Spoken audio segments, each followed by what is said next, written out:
Before we begin, I feel it pertinent to let everybody know that you're going to be seeing something you don't typically see on these particular streams.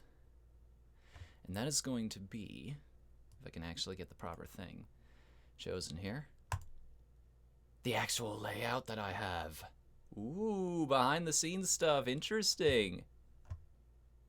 Let me actually turn it off for a second because I have something really quick to do. Let me make sure the music is actually working this time. You're actually catching that. It's not playing for some reason. Do you hear that audio at all? Because I noticed on the VOD for the last stream, maybe this was an update to OBS or something, but it doesn't seem to pick up YouTube videos anymore. Not at all. How the hell am I going to handle... How the hell am I going to handle audio then? Maybe it's because I have it open in Firefox instead of anything else? Let's try it in a different browser and see if that helps us. Oh, it wouldn't be a Whatthefnu stream without some kind of technical difficulty, eh? Maybe good old Bing can help me out with this. You know, if I can get past the advertisements first and foremost. No, I do not want to play your stupid MMO that nobody cares about. Go away. That's not showing up either. I think it's just hard-coded into the thing that it's not going to play YouTube videos anymore. Was that a big enough thing that people were complaining about? Weird. Exactly. Hang on a second. Let me throw up the pertinent image here while I take care of this. Hold up. Luckily, I have a folder full of songs here that I could just play in the background.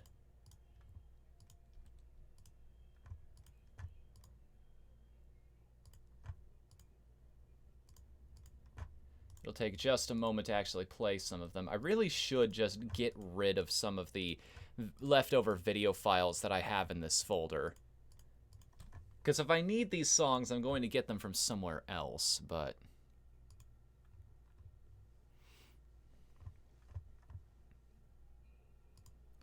hush.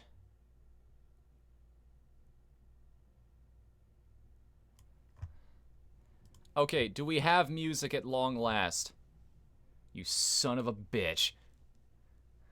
Properties. Device.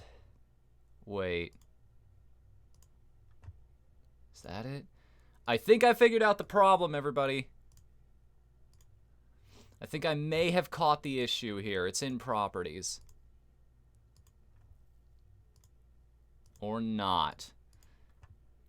I'll just keep hitting all of the settings. One of them must be right.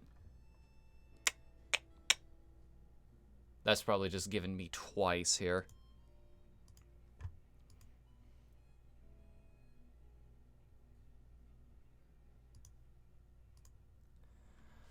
Well, Pilgrim, I'm downright stumped over here. I got no idea. I was going to give you guys the retweet command in chat, but I have no idea if I wanted anybody to see this train wreck at the moment. I don't just want to develop in complete and total silence. Wait, hold up, I see something. Are you hearing that? Are you guys getting that right now? Do you hear music? Do you hear Psychonauts right now?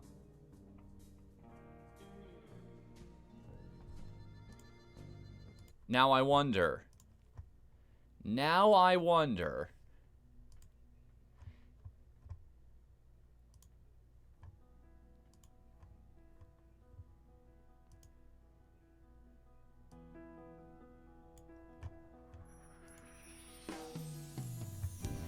Yup. I can see the waveform moving. I know it's catching up the YouTube video. Now I just need to get the proper level here of audio. It's either way too loud or way too quiet.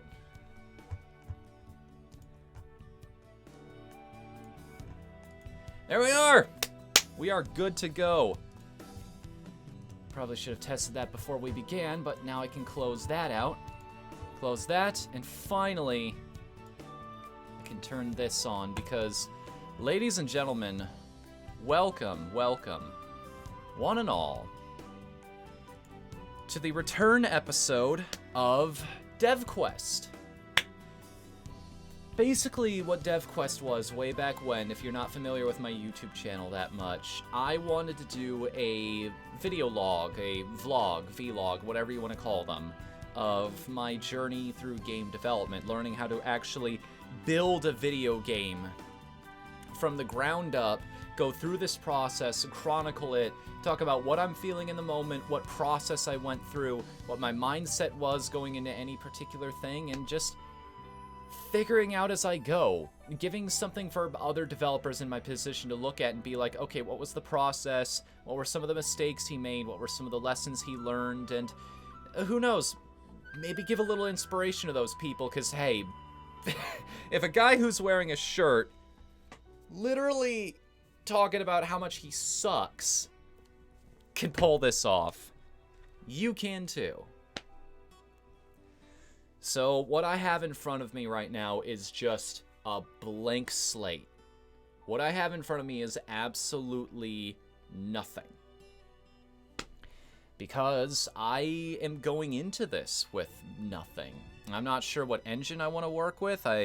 Just ideas for now, huh? Yeah, and that's a big part of this tonight, is just, I want to create the concept. Tonight is just, we are starting this idea from the very beginning.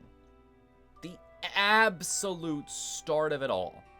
We are going to be going from concept to finished product. And there will be a lot of things I'm going to be doing off camera as well. Like, you don't want to watch me watching YouTube videos and slowly piecing together how to work a program like Game Maker Studio 2 or something like that.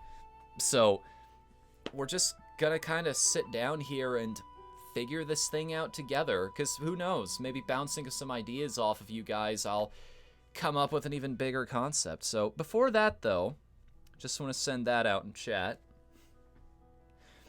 You don't have to interact with that if you don't want to, but it really helps if you do. And hey, remember that it's September right now, so there are discounts on bits, half price subs, just, it's a good time all around for everybody.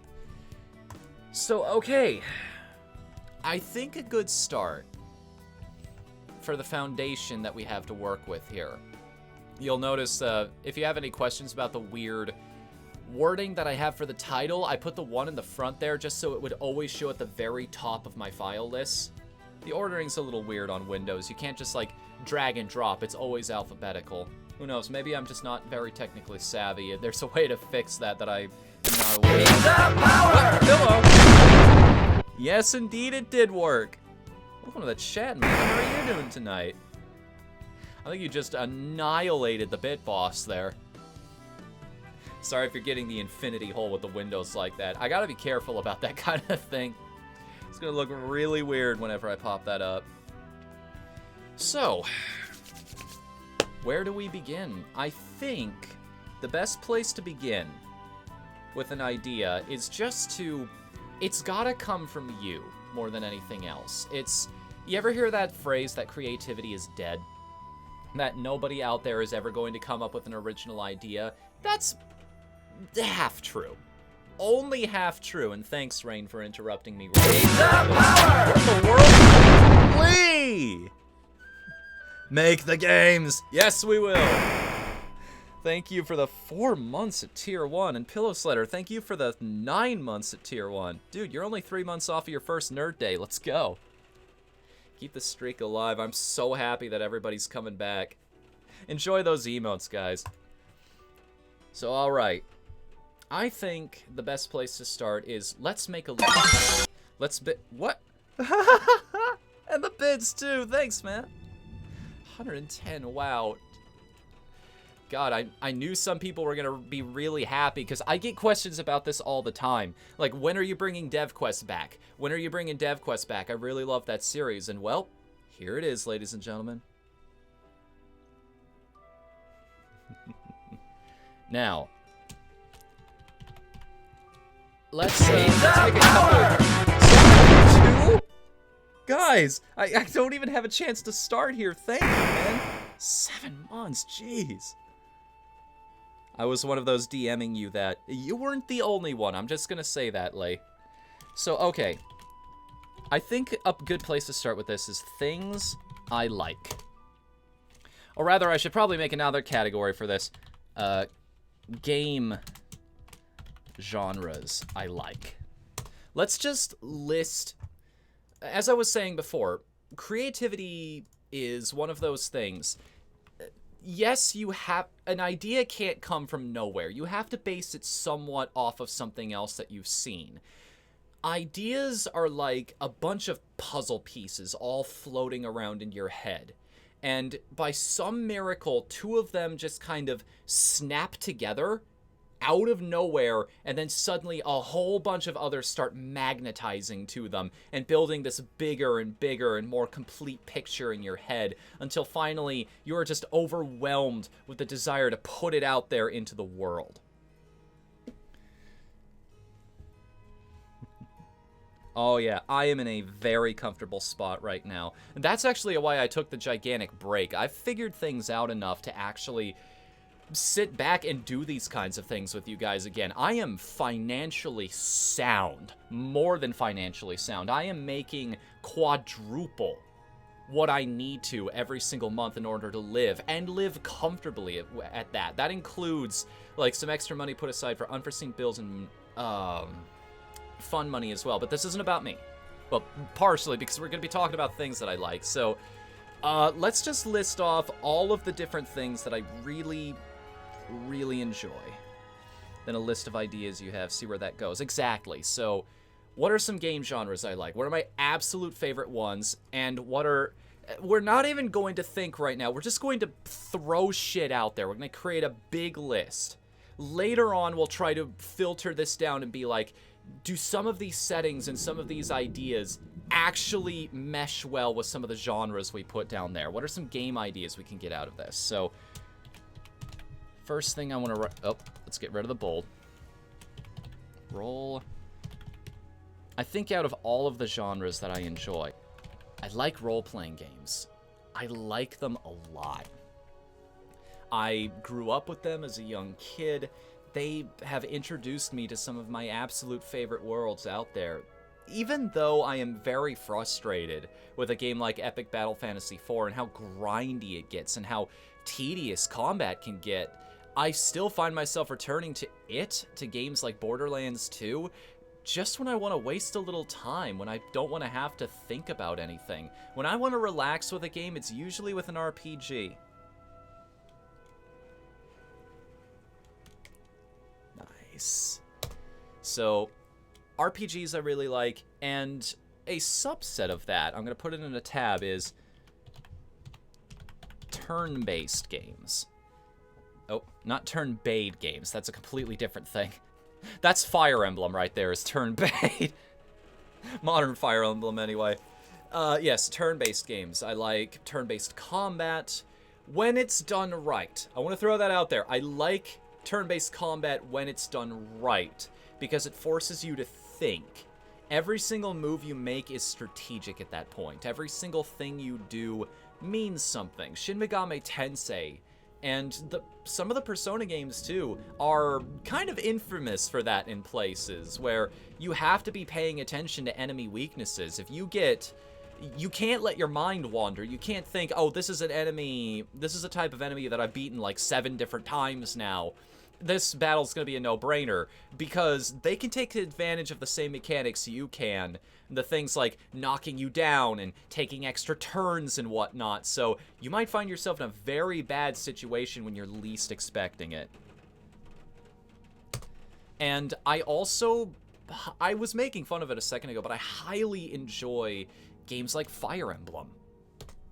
It's the strategy. I like thinking man's games. I like feeling like my decisions matter. So I think on a base level, if you do it correctly, adding turn-based combat to an RPG is kind of a natural fit, because it's all about making your choices means something in every single moment. In the grand scheme of things, choices you make by talking to people and the actions you do and how you handle yourself in the world, that will affect your fate. But in the moment, in combat, every single choice you make also matters, because does it put a strain on your resources? Do you need to drink your health potions? Did you do your proper research in the world around it? Do you know how to fight this particular enemy? It all matters.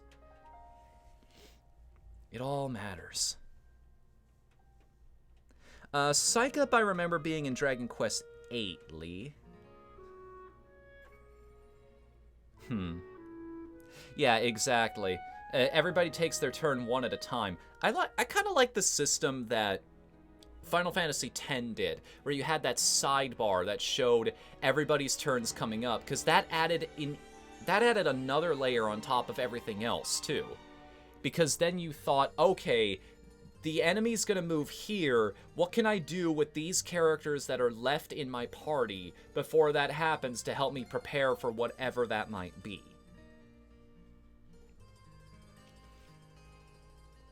Exactly. The only downside is role-playing games might be kind of difficult to develop, just because in order to do them correctly, there is a ton of alternate paths and different things you have to plan for. So we'll keep that in our back pocket. Other than role-playing games, and turn-based games especially, let me put a parentheses next to that just so people understand. Combat and strategy. I know one other genre that I really enjoy, and I've just recently gotten into it. Well, recent in terms of my entire life, but I really like roguelikes. I don't think I've ever talked about this really before, but roguelikes are amazing to me because they are like miniature versions of what a full game would normally be. Every single run is like you are playing a completely different video game. There are new tools to find, there are new challenges you'll come up against. It will require a different strategy depending on what type of equipment they deign to give you. You can knock out a whole run and feel like you got a very satisfying experience in about 40 minutes to an hour if you're playing something like Isaac. And then there are games like Tangle Deep, which aren't as fast-paced, they don't have the same sort of iteration speed, but that whole idea of permadeath adds that lingering feeling of, oh boy, I better not screw up. They are hard to program early on. Yeesh. A roguelike RPG. You know, I was thinking of something like that. That would be desktop. That would essentially... There was a game that came out a long time ago. It was free to play. I think it's also on Steam now. You can buy a full, like, retail version for a couple bucks. It's called Desktop Dungeons, and it is exactly what that is. It condenses everything that an RPG is into one screen, and it is also brutally difficult. Yeah, all of the RNG. You also have to think, RNGs are good because of synergies. What makes an RPG work really, really well is the idea that items can play off one another. So think about, again, going back to a game like Isaac, think about what if you have Brimstone. Okay, Brimstone's already really powerful. You can shoot a blood laser across the entire screen. But if you combine it like with an item like the Ludicavo technique, or one of the more infamous examples is the Ludicavo. Basically, the Ludicavo technique is an item that instead of firing off projectiles from your character at like normal, you have a single projectile that just kind of hovers there in the air, and you can move it around with the arrow keys instead of your character, which you move around with WASD. Or, you know, if you're not a heathen like me and you're playing on a controller, left stick moves your character and the right stick moves the projectile now. The projectile will do consistent damage to anything it's on top of. And that will stack with other power-ups you get. So if you get the blood laser, Brimstone, it will just create this little ring of laser that you can sick on any enemy around you. Or the technology items, which fire mini, like, red electrical lasers out of your eye. You just have a ring of those now, and it's a wide ring, too. At that point, you really want range upgrades because it'll just make it bigger and bigger, and you can clear whole rooms. It's the idea of, I'm starting off weak, but if I get a really good run, if I get this item and this item and this item, I'm golden. It's that you're chasing that next run, that next high.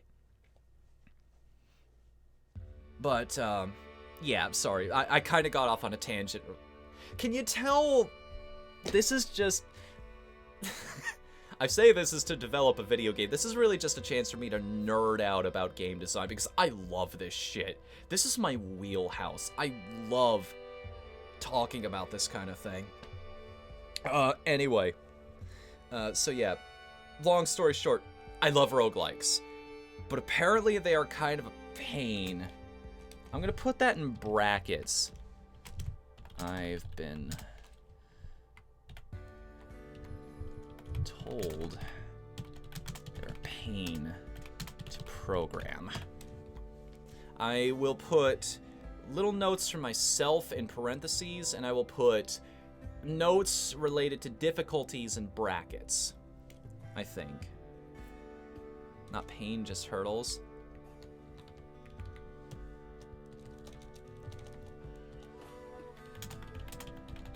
There are several programming hurdles. How about that?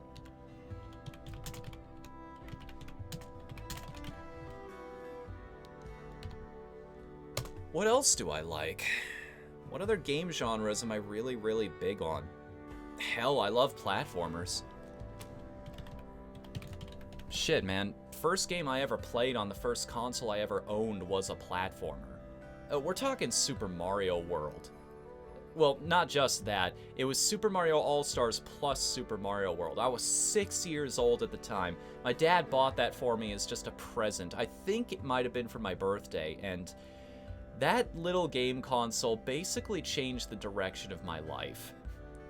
Because I booted up Super Mario World for the first time, I went to the left, I walked into the first world, and I ran straight into the Goomba coming down the hill. I was that kid.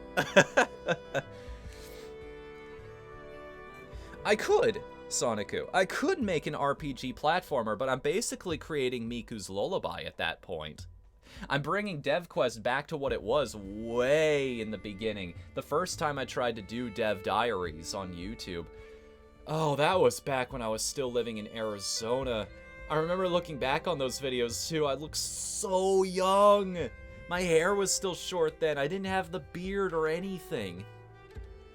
That was when I was really shy about growing it out because my dad ingrained in my head the idea of, no, you look bad with fuzz and all kinds of things. You have to make a point of shaving every single day. Yeah, can I give you guys the main conceit of what Miku's Lullaby will be someday? Miku's Lullaby is essentially, the gameplay concept of it is your RPG progression influences your traversal abilities. So there are several distinct paths Miku could go down. She could choose to develop herself in different ways. If you went down the warrior, let's say the problem is there is a mine that you need to get into, but there is a giant boulder that fell down a couple days and is blocking the entrance. Now, if you take Miku down the warrior route, you will learn how to do a charge slash with your attack. So instead of just doing quick, rapid swings and combos, you can also stop in the middle of combat to charge up a much bigger, harder hitting slash that knocks enemies back and does a bunch more damage. But it also has traversal abilities because if you do it on that boulder, you will slice it in half and you will clear the way for you to get into that place. Was that before or after you stopped doing them in your dad's office? That was, depending on what era you're thinking of, that was either my room back in Arizona, or if you're thinking of FNU's forum, or as they were known at the time, FNU yells at stuff or whatever it was. I don't even remember the original name of that series. FNU Rants. FNU Rants. That took place in my grandfather's office. That was his computer room back at his house with the horrible acoustics in the room because it was like flat, hard walls and tile. Yeah, that was that room. What was I talking about? Now, let's say you took Miku down the acrobatics route. Let's say you took her down that path. You still have the same problem. There's a boulder in your way. But instead now you learn how to double jump. So you can get enough vertical momentum, you can just go over the boulder and take a secondary entrance into the mine. And this will take you down basically a completely different dungeon in that game. That's the example that I gave everybody, is you would be facing completely different problems that you would be facing similar problems that you would solve in completely different ways.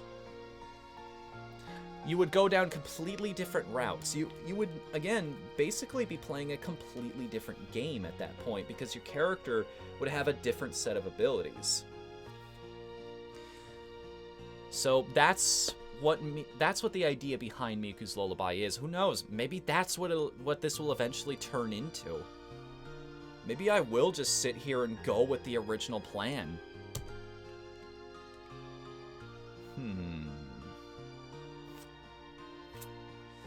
What else? What can I think off the top of my head? What are genres that I'm really jonesing for? What are ones that really get me going? If I can't think of them off the top of my head, it must be really important, right?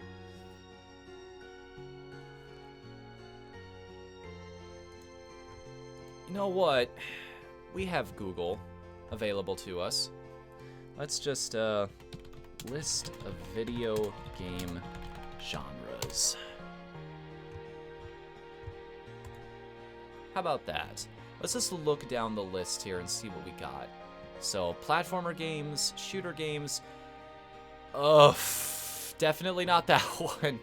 Nothing against fighting games. I am very happy that people enjoy that genre. The fighting game community is so freaking hyped for the things they love. I'm excited because they are excited. They're not the kinds of things that I like to play, though. What's Terraria counted as? That's a really good question, actually. What would Terraria be counted as? Yeah, no, I've realized that before I even started this, Lee. Like, there are so many little details you have to consider. There are so many... Mugen is a tribute to that. The fact that so few people can get it right to make what a really good fighting game character actually is. Somebody who not only has a bunch of options and is fun to play, but also has the, let's say, the illusion of balance. Even if you create a fighting game that has... God, that's a whole nother thing in and of itself, because even once you have a good fighting game in place, even if you manage to design good characters, the other thing is FPS too, and this is a problem I'm gonna have to run into in this as well. Frames per second. Most console games run at 30, but fighting games are all about twitch inputs and reacting to your opponent at just the right time. Ideally, you're going to have a fighting game that runs at 60 frames per second. But if you do that, you're going to be animating in ones 60 times for every second of gameplay. Do you have any idea how fucking difficult that is? How much work that would be? It's going to be a long time before I even think about making a fighting game. Even though they have the potential to have some of the most devoted fan bases and some of the most incredibly hype moments if you do them right. And not to mention the whole thing about netcode, but at this point you, what is it, GDPO, I think it's called? You just pay for that and you'll have good online. You don't have to worry too much about that. Let's see, beat 'em up games. You know,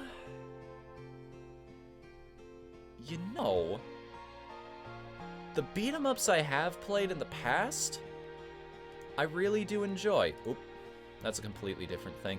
Oh, it drags both of them. Okay. I'd actually be down for that. Because I remember playing Scott Pilgrim way back when. The Streets of Rage fan game that was put out there, I really, truly enjoyed. And then there's River City Girls, which came out recently. Hell, I can keep going down the list. Double Dragon Neon was really freaking good.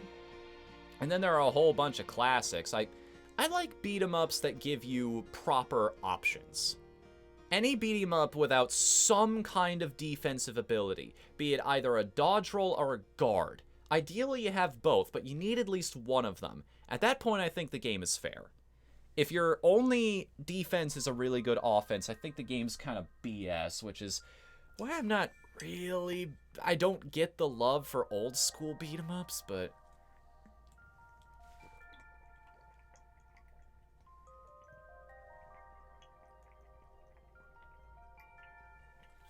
Plus, apparently, there's an engine out there.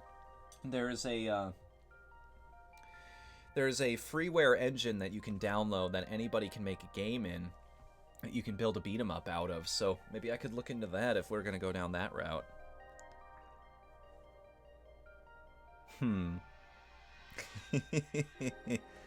Oh, yeah. Oh, that's another big topic that I love to talk about is animation. I have seen so many talks that talk about the importance of impact, about snapping a character's movement to where the opponent is and just lingering there for maybe like 3 frames or so that the player really feels the impact of that hit. And take a note from Vlambeer, like study the way that those guys, games like Nuclear Throne, do screen shake. Make the opponent flash red, throw a bunch of particles on there to really sell that hit. Adventure Maker, ooh. Top 10, ooh, man. Oh, you know what?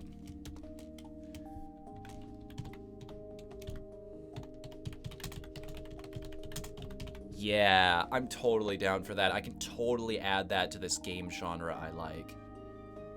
Just looking down on a character that's exploring their environments and slowly discovering this big, giant world that's been opened up to them. And on that note, we've talked about this several times in the past. But I think somebody's got to step up to the plate, right? Like, we keep talking about this in the Discord. Somebody out there has got to design a better Mon collecting game. Because Game Freak's leaving the door wide open right now. Like, their fan base is split in half. If you come along and you offer them a really, genuinely decent alternative, the time might just be right to take advantage of the unrest in that community and really deliver something special.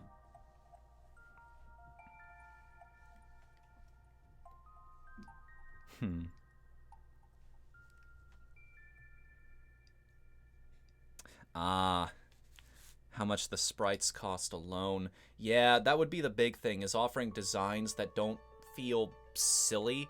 That's the downside to a Mon collecting game, is you have to make it very clear that you're not trying to be anyone, that you're creating your own kind of thing. That way you don't have the Fakeamon problem, where people are immediately, they have this mental block that they're trying to get over. It's like, okay, that's kind of a cool design, but it doesn't really feel like a Pokemon. Then again, there are a lot of new designs that don't feel like Pokemon anymore, right? Poltegeist. Did you know somebody on 4chan predicted that thing like years before it actually happened? Oh, there was people flooded back into that thread just to who remembered that and just commented on it, being like, the absolute state. Can it be waifus? I've actually pitched that before. The funny thing about that is, people have tried to make a game like a waifu collecting game before, and it never quite works. Well, outside of the mobile market. What? I didn't say anything.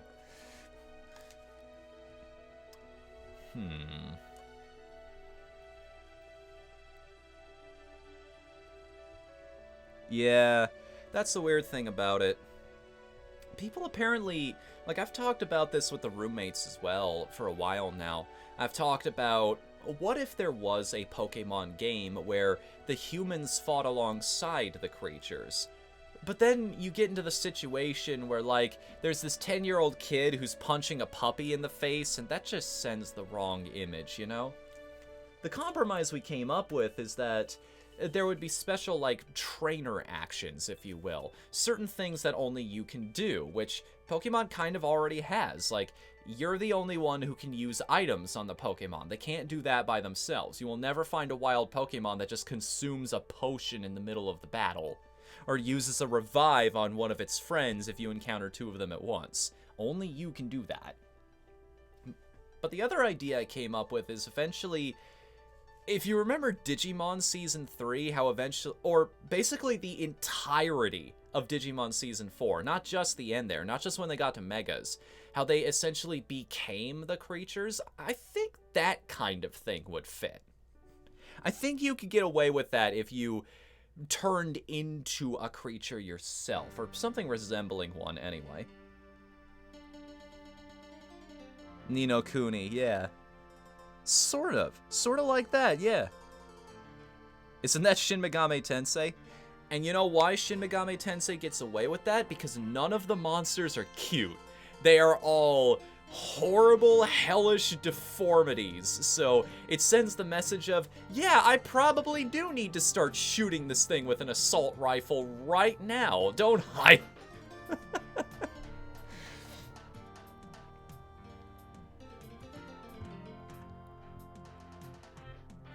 Name this song, by the way.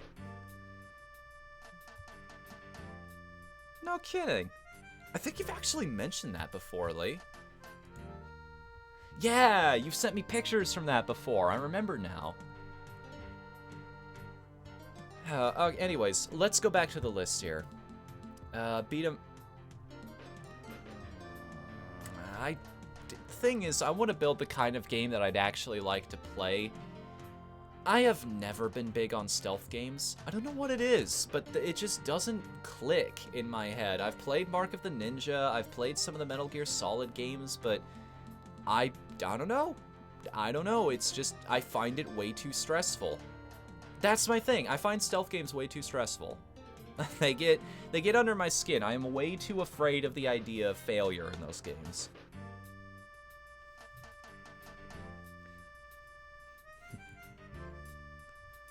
Yeah, I think that's the big thing, isn't it? They are very hard to make good. That's the one thing I'm afraid of, is I'm gonna try to be fancy about this. I'm gonna try to inject a lot of that polish and that juice into this game I'm going to be building, and I'll just burn myself out, because at a certain point, there'll just be, it'll make it feel better, and maybe it'll, because very few games get to that point. If I'm being real, very few games get to the point where they are so damn good, and they've had so much effort and skill and research put into them that they become a phenomenon. Celeste is a very good example of that. That is a game that has been beta tested into the fucking ground. And it shows. That game is incredible to play, which is why I'll be checking out the Chapter 9 DLC on Saturday, but how about tower defense? Also really easy to make, but very difficult to make correct. I cannot tell you how many piss-poor tower defense games I've actually played, but I do enjoy them. Hell, I haven't played Bloons in years, but that used to be my go-to nothing game. You know what I think it is? I have thought of it, but Bloons 6 costs money. That's why I haven't done it yet. It hasn't been very high on my priority list, so tower defense. I'm just going to list balloons as an example here, because that's my go-to.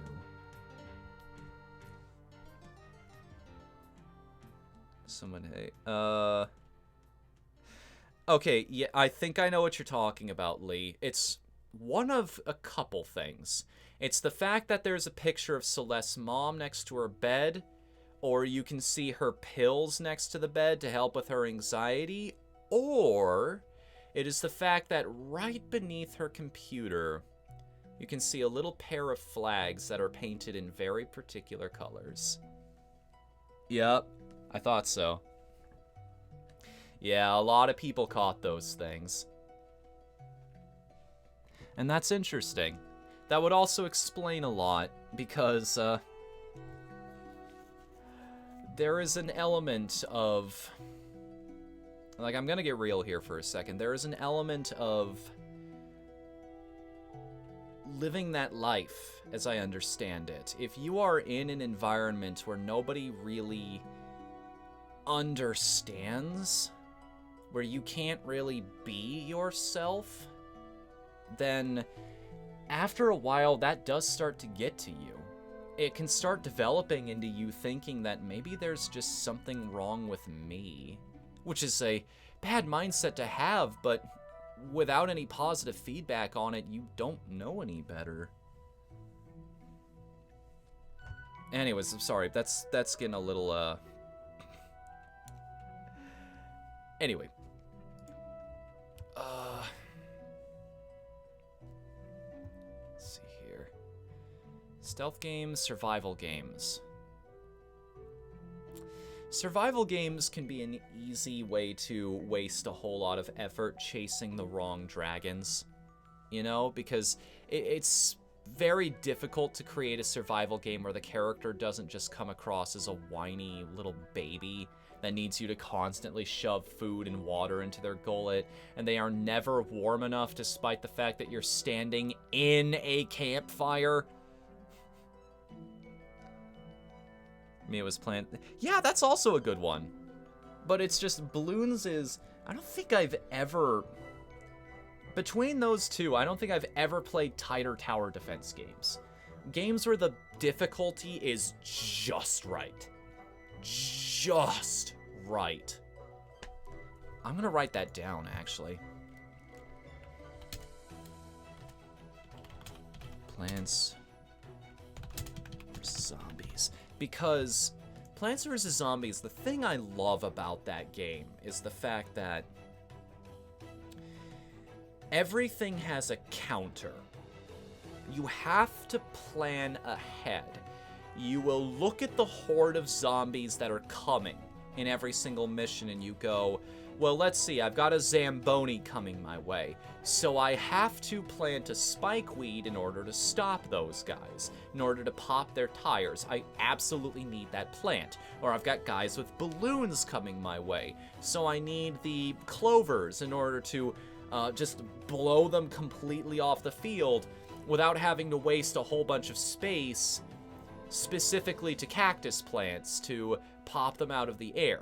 Because cactuses aren't as good as something like, say, maybe you have a dual repeater, or hell, even the cornipults or whatever they were called. Just something that's way more powerful. It's like you have more coverage, but you're wasting precious space. If you only need one spot and you could just plant it anywhere, that's a much better deal, and those are the kinds of decisions you gotta make. Those are the kinds of things that the game forces you to think of, and I love it. Everything has a counter, but the zombies keep evolving too. You keep getting new problems that you have to learn how to deal with. It keeps you on your toes, without ever becoming overwhelming.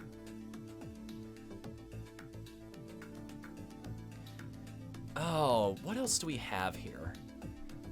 Oh, I should have thought of that immediately.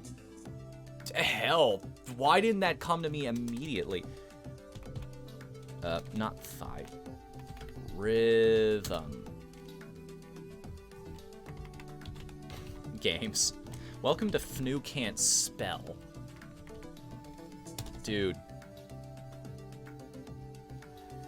I dropped more damn money in that Dance Dance Revolution Extreme 2 machine at my local arcade than I had spent buying console games that same year. For like 2 or 3 years. I loved that thing so much. I have some of those songs memorized. I never got to the extreme levels. I never got that good, but I did manage to crack the expert level. I think I could go up to 8, maybe 9 feet of difficulty. I think there was one song I could do at 9 feet, and it was Ever Snow. That was the toughest song I could pull off. And the other thing about rhythm games that I have learned, this is something integral to game design that I have learned.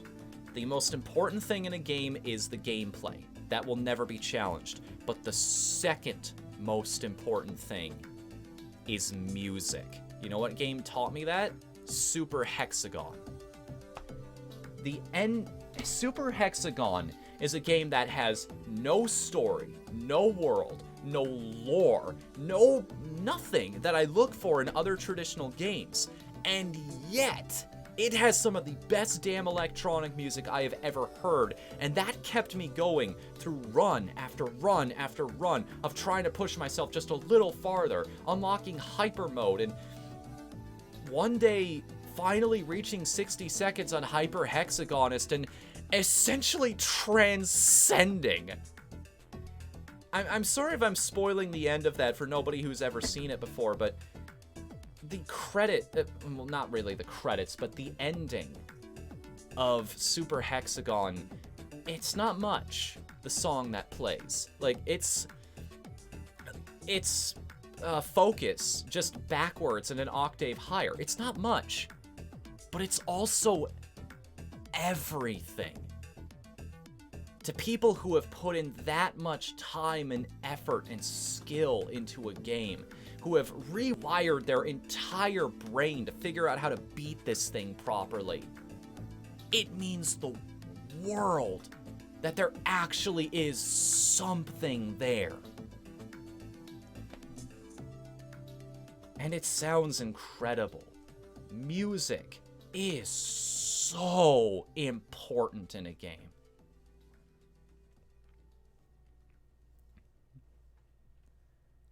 Muse Dash is a pretty nice game. I have that on my Steam wishlist. Then again, I have a lot of things on my Steam wishlist. I think I'm up to, 1,957 items on my wishlist.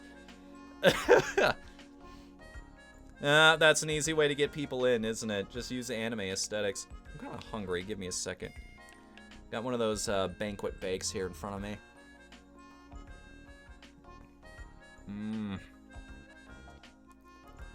If you've never had these before, they're really good.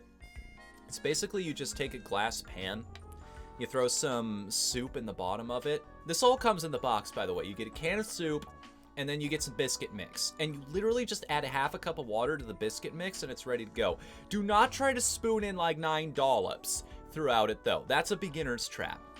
Like, take some of it, and like, just kind of try to spread out the whole thing. Just drag it with the wooden spoon over the whole thing, because it's not going to bake evenly anyway. Oh yeah, dynamic music is my favorite. I think one of my favorite examples of dynamic music. You know what? I'm just going to put that right at the top of this list here. Stop it. Don't want the bold. Dynamic music. One of my favorite examples of that is the Killer Instinct soundtrack. How the music will pick up.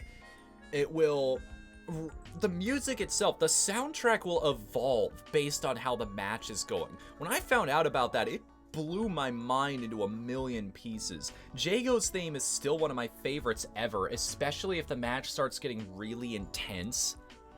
Just that drop. Can I play that song for... No, it's copyrighted. That will actually get the VOD of this, like, picked up by a bot somewhere, so... How good are you at making music? Man, I have something I could share with you guys related to that. There was something I made a long time ago, and hang on a second. I don't trust some of the things that I've put together. I'm just being careful, guys. Music. Favorite game music. Where do I still have that? Ah, yes. I can play this for you. Let me turn it up a little bit. So I did actually compose my own song a while back, and it was only made from loops. Oh, that might be a little loud. It was only composed from loops, but I'm actually kind of happy with how it turned out.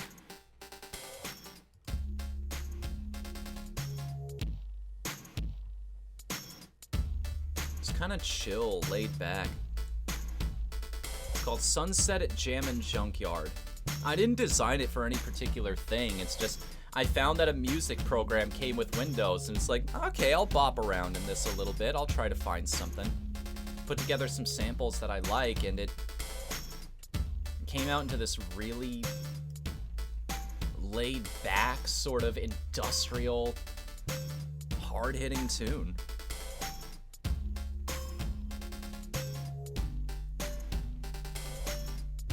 I wonder if I could actually use this in something.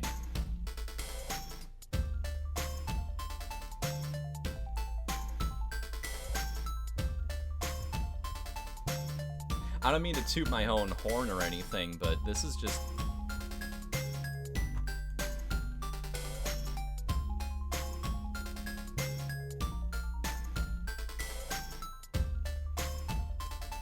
Oh, you guys haven't even heard the best part about it. My favorite part's coming up here in a little bit. I don't know why it has this thumbnail here, by the way. That's for a cover of Spear of Justice. I don't know why it latched onto that thumbnail. Oh, too early. It's been a while since I've listened to this.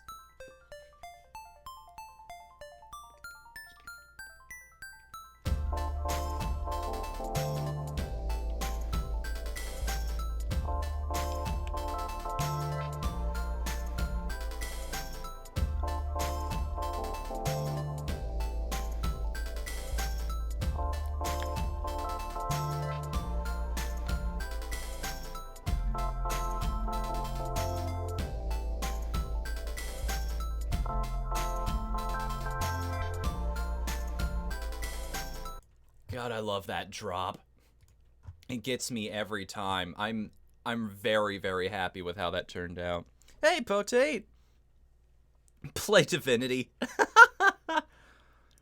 My original remix Oh, I know what you're talking about. I know what you want. Hold on, let me find it. I think I have that in my Universal Resources folder here.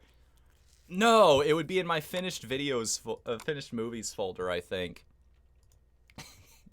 God, this is a blast to the past. Where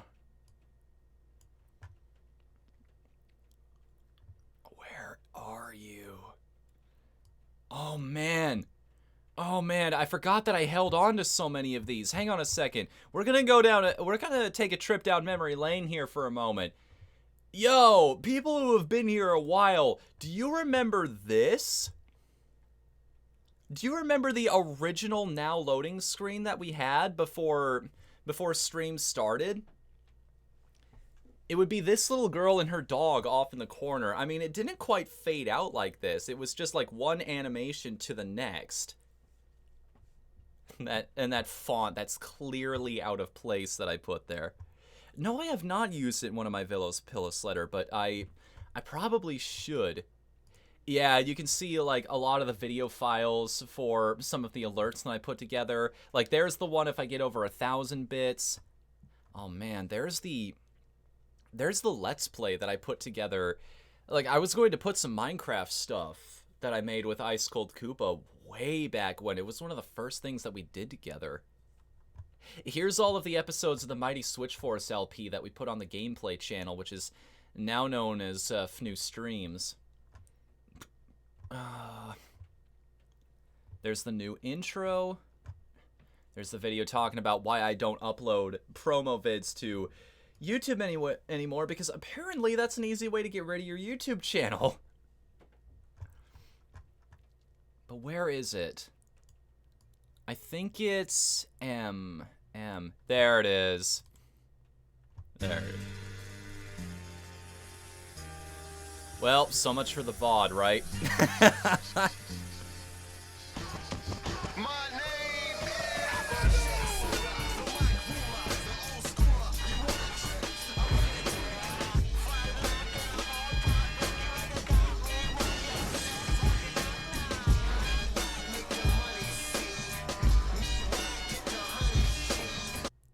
That's all that I ended up getting through. I fancied myself an amateur sound clowner back in the day. Inspired by guys like Siva Gunner and whatnot. Triple Q was one of the big inspirations for that.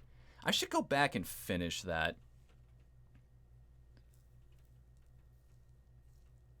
Well, how about that?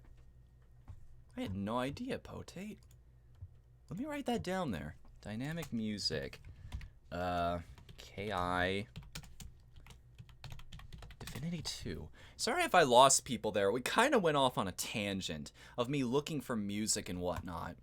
But yes, I have composed music before. It's mostly from other people's samples, but yeah, that's what I've been doing. Anyways, business projects, games. There we go. Where even was I? I've completely, let me turn the normal music back on here.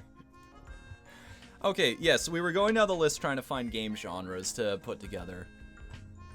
So far we've got, I keep clicking the wrong one there.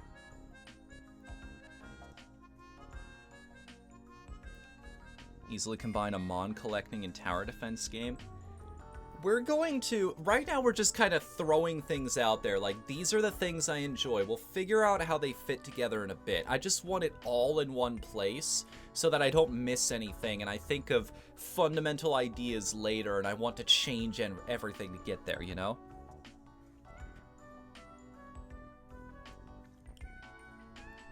Tower defense, rhythm games. What else we got? Metroidvania.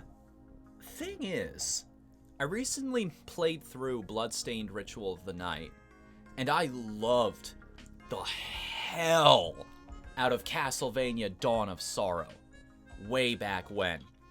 Hell, that little DS title was my first Castlevania game, and it rocked my world. Rocked my 14-year-old world way back when.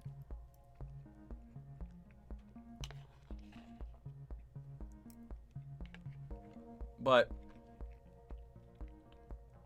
the thing I noticed during my playthrough of Bloodstained Ritual of the Night is if you're a completionist like me, you have a very difficult time in that game figuring out where the line in the sand is. Because I have done everything in that game, and I mean everything. I have filled out every single codex in Bloodstained. Now, if you don't know why that's a big deal, if you don't understand, you need to basically grind monsters over and over again to not only level yourself up, but to also get materials for all of the alchemy things. You have to forge the ultimate version of every single weapon, and a lot of them require weapons that are farther down the list, so maybe you need completely different materials than what you've got, or even worse, you might need the same materials that you need for the higher one, so in the process of forging the ones below it, you'll end up running out of the materials you need to forge the weapon you're actually trying to get. So you have to go back into the field again to get more stuff, and man, I love Metroidvanias, but at a certain point, you're just pushing yourself to do things that aren't fun if you go with a Dawn of Sorrow type system with monster souls and alchemy and whatnot. There's a line you need to draw. You don't want to make a game that outstays its welcome, is what I'm trying to get at. So I think when Metroidvanias are done right, they're done really right. And I'm going to put in brackets, be very careful not to make a game that's too long. The other thing that bugs me about Metroidvanias, and ironically this is something that is integral to the game design, is that something that annoys me is a cornerstone of Metroidvanias. Let's say you see a door that has a big old lock on it. Well, you can't kick the door down. You have to go find a key. But because it's this big ornate door in the middle of a room that you'll be passing through multiple times, you register in your head that yes, this door is here and I can't unlock it. So when you finally do defeat that boss that is guarding the golden winged key or whatever it is, you make the connection in your head of, aha, I know exactly where to use this. The thing is, seeing a door that I can't open in a game like that just pisses me off. Like, it's just like, I'm right here. I see a thing I want to do. Why can't I just do it? Oh, well.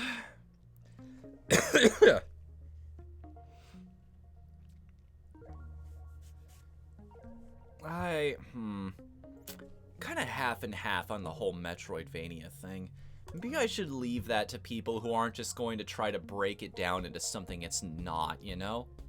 Because I try to make a game that would have issues. I'm seeing problems that nobody... I don't know. What do you guys think? My mindset, am I the type of person who should be making a Metroidvania?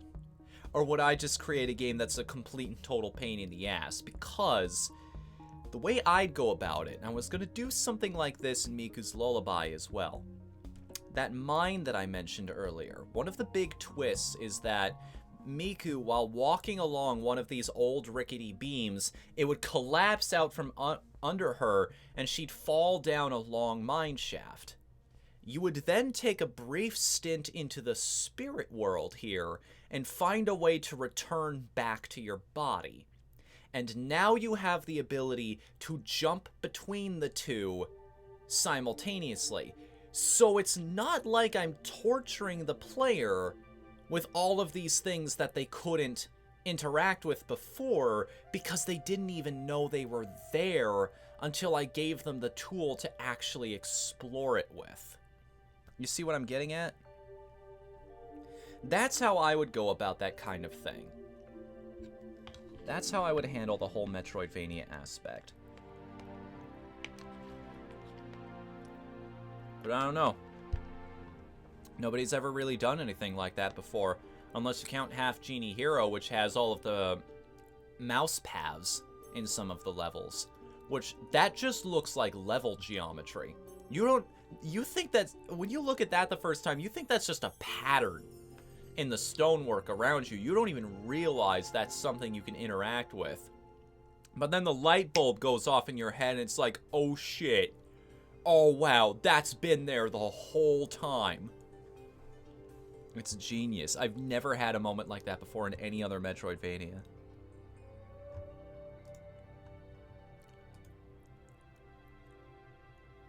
What else?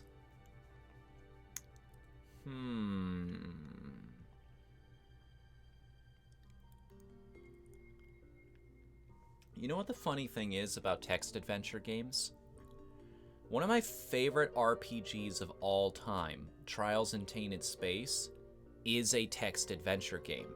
Now, before you go looking for this game, let me tell you the subject matter is not for everybody. It is for a, shall we say, a niche audience. Looking for a very particular thing, but I love it regardless just because it is an amazing RPG. Because it lets you be just about any character in the universe.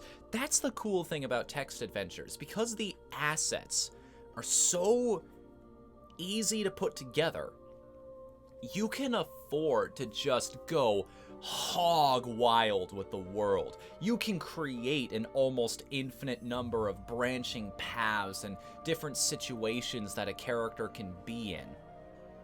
That is the luxury that text adventures offer you. If you want to make a truly open-ended game and you don't have a lot to work with, I would say go with a text adventure. It wouldn't be a particularly exciting thing to build right away, but I'm gonna write it down just in case, because I realize the potential it has.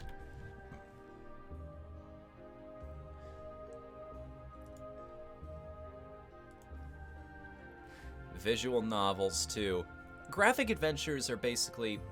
Hold on, let me get some more details on that. I don't think I'm familiar with this term. Emerged as graphics became more common. Supplement and later on replace textual descriptions.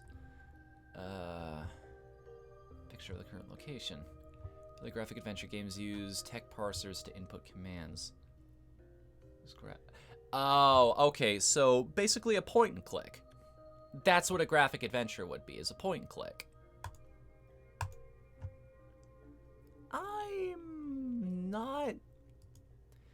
I'm not super big on graphic adventures. Like, I've played some fun ones, but I've never seen one that's truly blown me away.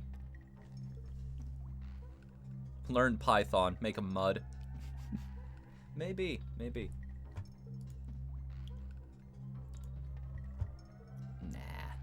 Nah, we don't need to make a point-click game. A visual novel, though. I've had ideas for visual novels in the past. I've mentioned my ideas for visual novels in the past. I think I called the game How to Kill a Yandere, which is basically, it's the anti-dating sim. Instead of trying to figure out, you've already got the girl at the beginning of the game. Problem is she's a psychopath, so you're trying to figure out how to get rid of her. That was the big twist on that one. So yes, I believe that has some potential to it.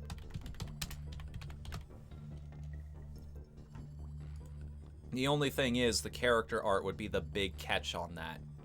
I would have to pay somebody some primo dollars to make all of the CG scenes and character portraits and whatnot. Hell, this is why when they were making a visual novel about all of the guys in normal boots, they had to go to Kickstarter for the funds, because art that good ain't cheap. Neither should it be. If you got skills like those, you should be charging a decent amount for them. We're not gonna make an interactive movie. Besides, somebody's already made the best one. It's called Press X to Not Die. I am dead serious. This is an actual game on Steam that you can pay money for, and it's glorious. Role-playing. Here we go again. I love MMOs. I do. Some of my early teenage years were absolutely devoted to some of these games. The farthest I ever got in one was World of Warcraft. I never hit level 60, but I had a human female rogue that, going down the combat tree, I believe, that actually managed to hit level 50 or 51, somewhere in that range. I got very, very close to seeing the end game content. But there is absolutely no way. It's just not possible. This is not the era of games. MMOs had their time, but the market's cornered. Final Fantasy XIV, World of Warcraft, and then that odd group of people that plays things like Terra and whatnot. They're doing okay for themselves, but a new MMO coming in to try and break into that market, it's just not going to happen. It's like trying to make a MOBA these days in a world where League of Legends and Smite and Defense of the Ancients, even though it's not getting a whole lot of support anymore, already exist. If DC couldn't do it, I can't do it. I'm not even gonna try. Even though that would be a big project. That would be massively enjoyable for me. Tactical RPG. You know, I'm gonna write them down as totally different things. I feel it prudent to actually write them down as different things. A tactical RPG and a turn-based RPG. I want to separate between them because that would be the difference between me basically building my own version of Final Fantasy or building my own version of Fire Emblem. And I'm leaning towards the Fire Emblem because even though I never got to make this video, I'm not entirely happy with where Fire Emblem is these days. I mean, it saved the franchise. These types of games sell, people want them, but they're not quite what they used to be, you know? And I would argue it's not entirely in a good way either.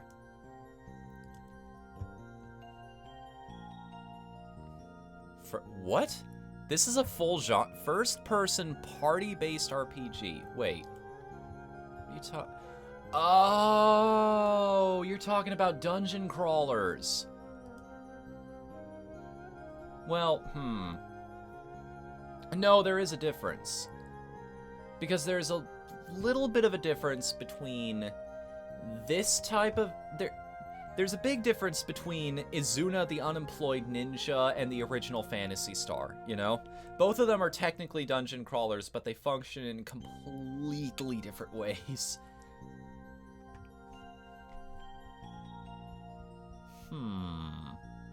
I remember, like, you don't really see these types of games anymore. There was Legend of Grimrock that brought it back, and that game got very positive feedback from the people that played it because it was made with so much love for those kinds of games, but nobody else is really following in their footsteps, but despite the success they got, and I can't help but wonder why.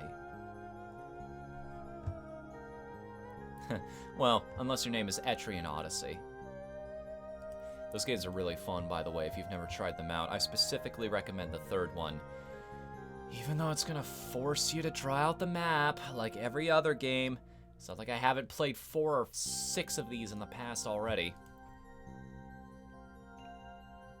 I might just do it out of spite. I might just do it specifically so I can put at the beginning. You know, that's another thing I'm gonna write down on the list. Things I like. Games that let you skip the tutorial. I feel like I should probably split this into... I'm gonna create a new category for this.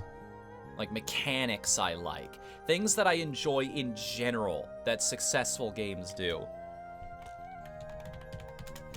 Because there's a difference between just a broad general concept. It's like, I like metal music, for example. I like electronic music. Things like that. I like maids. I'll write that down later, though. It's on my mind, don't get me wrong. But I feel like I should not reveal my true colors quite yet and put it right there at the top as a huge priority. It's like, oh, definitely. From the very beginning, this is what we wanted to put in the game.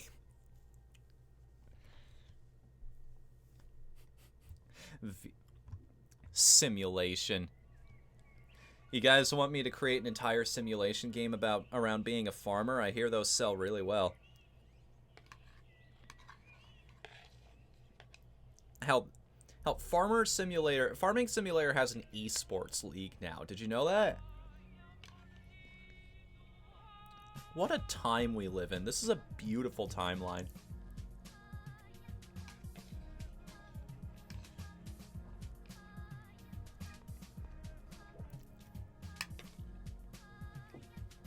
This is a beautiful industry we live in. I don't know. I just know that it's there, Pillow. I'm kind of curious myself, and I've got the browser right in front of me to begin with, so why don't we check?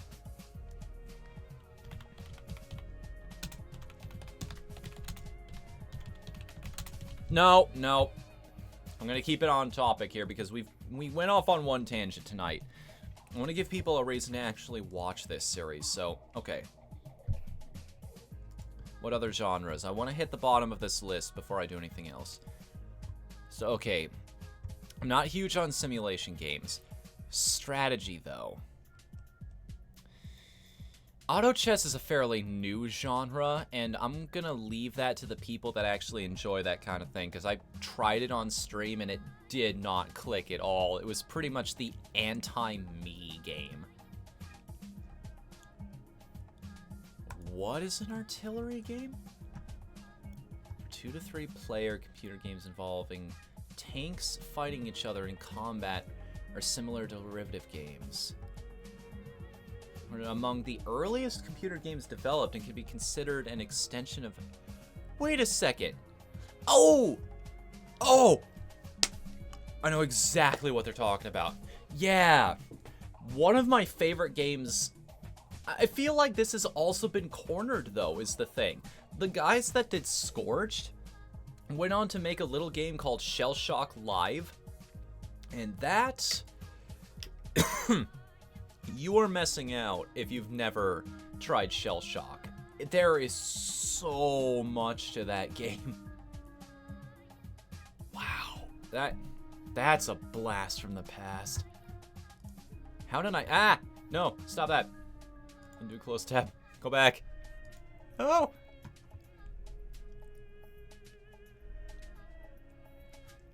That brought a smile to my face. Let's see. What is a 4X game? Are we talking, 4 primary goals: explore, expand, exploit, and exterminate. Oh, so we're talking our civilizations, we're talking things like, Total War Warhammer, or maybe, what is that game? Pillars of Eternity is the Obsidian RPG. Endless Legend? Somebody gifted the game to me. I keep seeing these show up in my Steam wishlist, describing themselves as space exploration 4X games. Those titles are a dime a dozen, and they all look generic as shit on top of that. You ever notice that? They all go for this sort of off-realistic style, but it's still realistic enough. It's like, none of these things really feel special. Just commit to it. Do it something like Space Food Truck, where they're all cartoony and weird and awesome. I don't know, that's just one man's 2 cents. I'm learning all kinds of things tonight, and we haven't even gotten into the actual game development yet. We're just building the idea together. Real-time strategy, real-time tactics, tower defense, we already wrote that one down. Turn-based strategy, turn-based tactics, war game. Subgenre of strategy video games that emphasize strategic or tactical warfare on a map. War games generally take one of 4 archetypical forms, depending on whether a game is turn-based or real-time, and whether the game's focus is upon military strategy or tactics. So this would be a little closer to the actual battles in Total War Warhammer.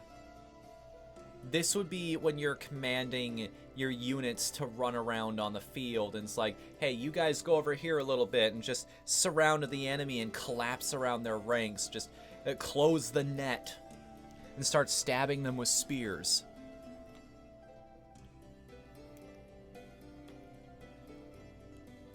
Grand strategy. Military strategy at the level of movement and use of an entire nation state or empire's resources. I've never actually seen a game like that before. I don't think I can recall a single grand strategy war game off the top of my head. I don't think I've ever played one in my entire life. I might have to do that one day. Guys. Oh my goodness. A sports game. Now, I have played some very good sports games way back when. I've played some of the classics, like NBA Jam is amazing and everybody knows that. There are titles like Gran Turismo, which, okay, they're great simulations and all, but The ones that really get me going are titles like SSX Tricky. I'm talking games like Tony Hawk's Pro Skater and whatnot.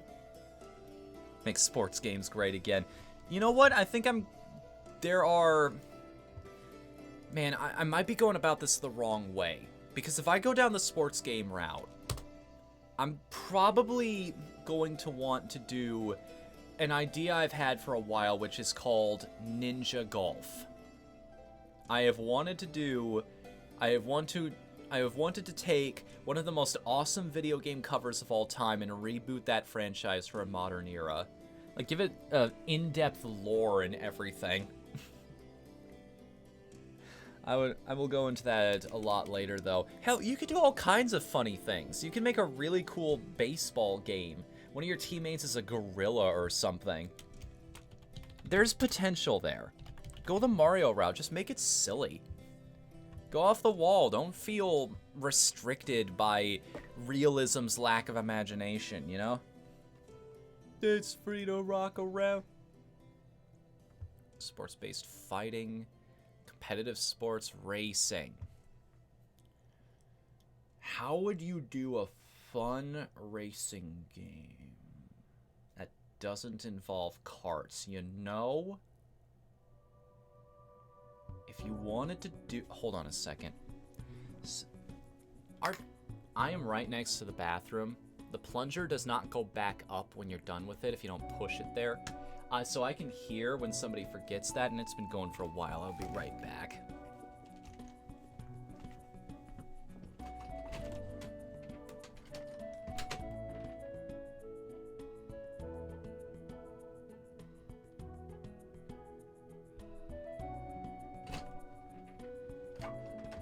You're correctly.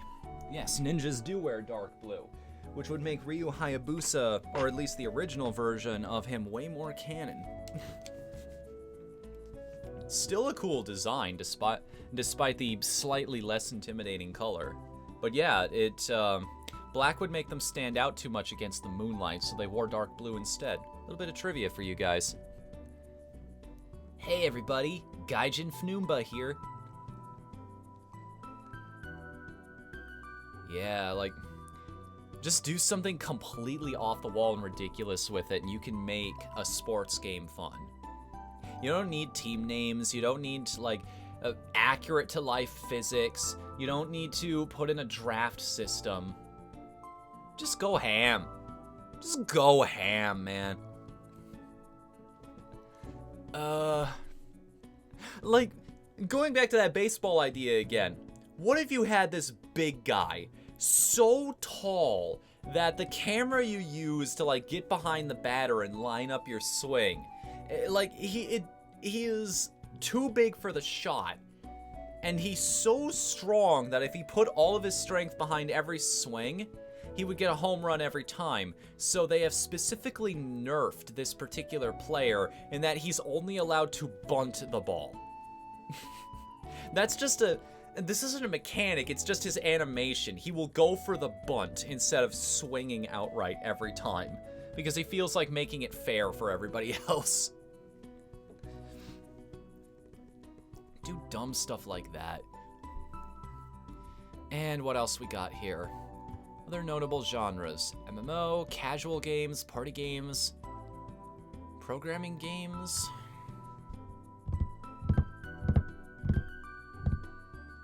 When I think about it, when I really think about it, I want to make #make Mario Party great again. Speaking of franchises that Nintendo has not done. Make a programming game to teach yourself programming. We did it, guys. We succeeded. Yes, I want to make... I want to bring Mario Party back to what it used to be, you know? I want to create a party game that has an antagonist that just does extremely asshole things to you and the other players. It's just this massive pain in the ass inconvenience on the board. I want mini games that are downright cruel. I want. Remember Bash and Cash? Like, maybe that's going a little far, but you get away with that when it's like specifically, if it were just on the roulette wheel for Bowser himself, he stuffs somebody into a Bowser suit and everybody else gets to hit them with hammers.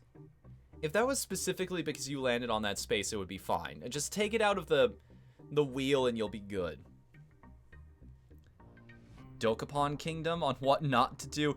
Oh yeah, that is a game I almost covered on RTGs once because the computer actually cheats in that game. I played around with this. There's a small exploit in Dokapon Kingdom, if you don't know, where if you keep resetting the same save file before a match the cards event happens, you can memorize where all of the cards are. And you can keep going back again and again, and eventually you will be able to memorize the locations of every single match. If you do that, you will get a crap ton of money and bonuses and equipment. And then the random events of the game for the next couple months in-game will immediately turn against you. They will do everything in their power to keep bumping you back down to everybody else's level because they don't like fun.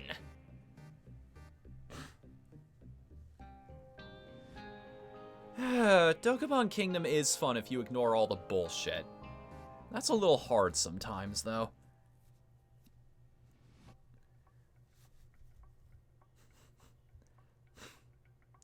How do you want to go with mini-games?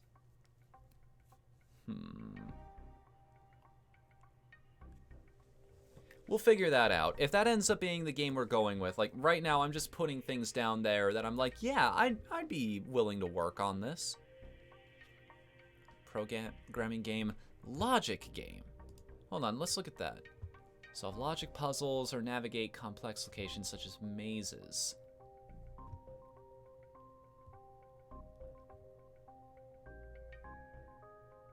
Oh, I see.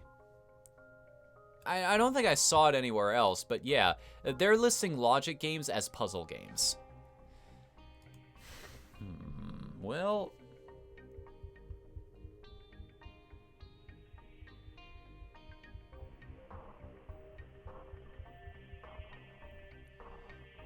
I don't know the first thing about how to make a proper puzzle game, though. It's one of those... I built an entire... It's something that's very difficult, and I learned this from doing tabletop stuff, designing dungeons. It takes a considerable amount of effort to create good logic puzzles for players. It takes a long, long time, and even then, you keep the other thing about a logic game or a puzzle game is you keep having to find new players. Because if they already know the solution to the puzzle, you're not going to get good data out of it. So, it would be very expensive. It was surprisingly expensive to do something like that. Yeah, that's the other thing. Music is also very, very important in puzzle games. Now, I'm going to throw this out there. Once or twice, I actually have had ideas for mobile apps. I'm going to write that down there, just in case. Mobile game / app. Because I feel like there is potential on that platform. If you do it right, you could create a phenomenon. You know, show everybody else how to make a proper game, even though anytime somebody does, you have to go digging to find them because they get buried under everything else. And it doesn't look like Google or Apple is in any hurry to change that, outside of the editor's choice section. Trivia game, no. A board game might be kind of fun, or a card game.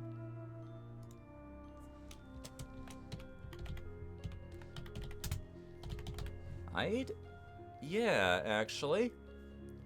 A video game based on a board game, and we can kind of, like, combine that with party game, you know? It's going down the same path of this is just something that's for fun, something you can play with your friends and have a really good time.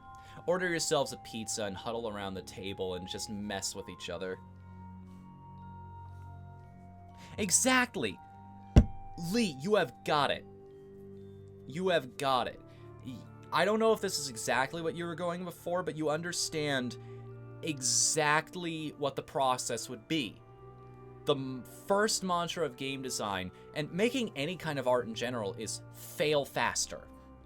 Figure out what is wrong with the thing you're making as quickly as you possibly can, so that you can fix it before it becomes too expensive and time-consuming to fix it.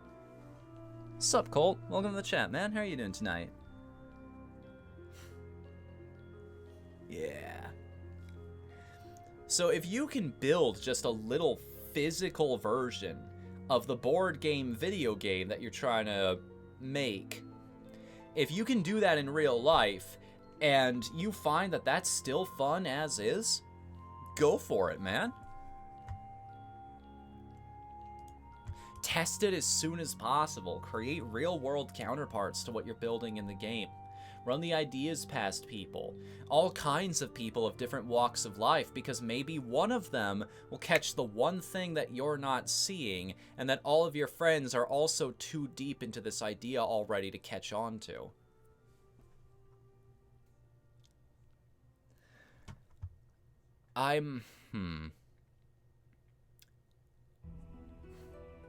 The thing about idle gaming is, I think people have already explored the one thing that can make an idle game really interesting, which is to leave. It's one of the big keys to some games. Story is very important. You want somebody to master the combat of a Souls-like game, you better have a really good story in there. You better put little snippets about characters and places in every single item description. These little fragments of a narrative scattered about all over the place.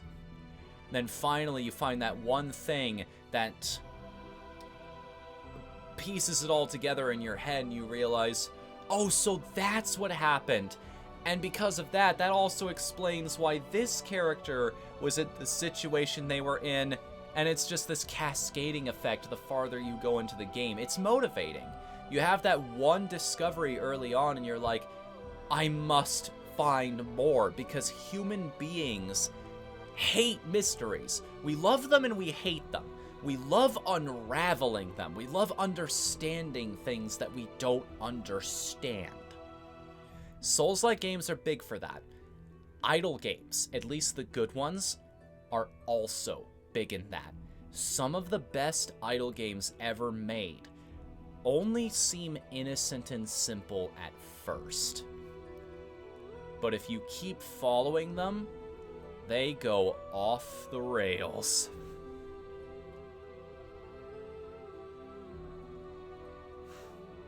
Yeah, Tabletop Simulator would also be a good one. You could just import all of the art assets into the game. It would take a little bit of time, but you'd have something to work with, and you could use the systems in the engine somebody else has already built to figure out what you need to add to your own game to polish it up. So, anyways, going back to idle gaming, there is potential. There are ways you can go about it. I care about... Oh, I'm trying to remember its name now. Like, paperclips or something like that. There's an idle game where you are creating paperclips. And, Deus Ex clicker game. Deus Ex clicker game. All I'm gonna say is, go play the idle paperclip game. And do not look up anything about it. Or something like Crush Crush. Just give the game a really good sense of humor. Make the world charming. You have to give somebody a reason to be in an idle game, because it's certainly not going to be the gameplay. It's certainly not. So, if you just want to tell a really good story and your target audience is the kind of people like me that just like watching numbers go up, yeah, it could work. It could definitely work.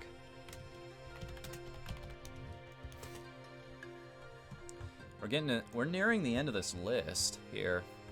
Video game genres by purpose. Oh dear. Ad for game. Wait, is this what I think it is? Is this like Cool Spot? Refers to promotional software specifically made to advertise product, organization, or viewpoint. I'ma be real. If I could get the rights for it, if by some miracle I could manage to get the companies involved to agree with me on this, I would love more than anything in the universe to make a Pepsi Man 2. It's time. And yes, of course I would bring back you-know-who for the live-action cutscenes. It's like the game's trailer would just be, hey, we've learned from all of these years of autorunners, so it's not a frustrating nightmare anymore, and we don't shove the advertising down your throat like we were the first time, and we have this story about the great red monster that has destroyed the future, and now Pepsi Man has to travel through time back to the past so he can prevent the thing from ever coming to be. And right at the very end, I'd have that guy from the cutscenes. He's just shoveling popcorn in his face, and he's laughing at his phone. And he turns to the camera, and with a mouthful of food, he points at it and goes, what is it? Pepsi for mobile phone game.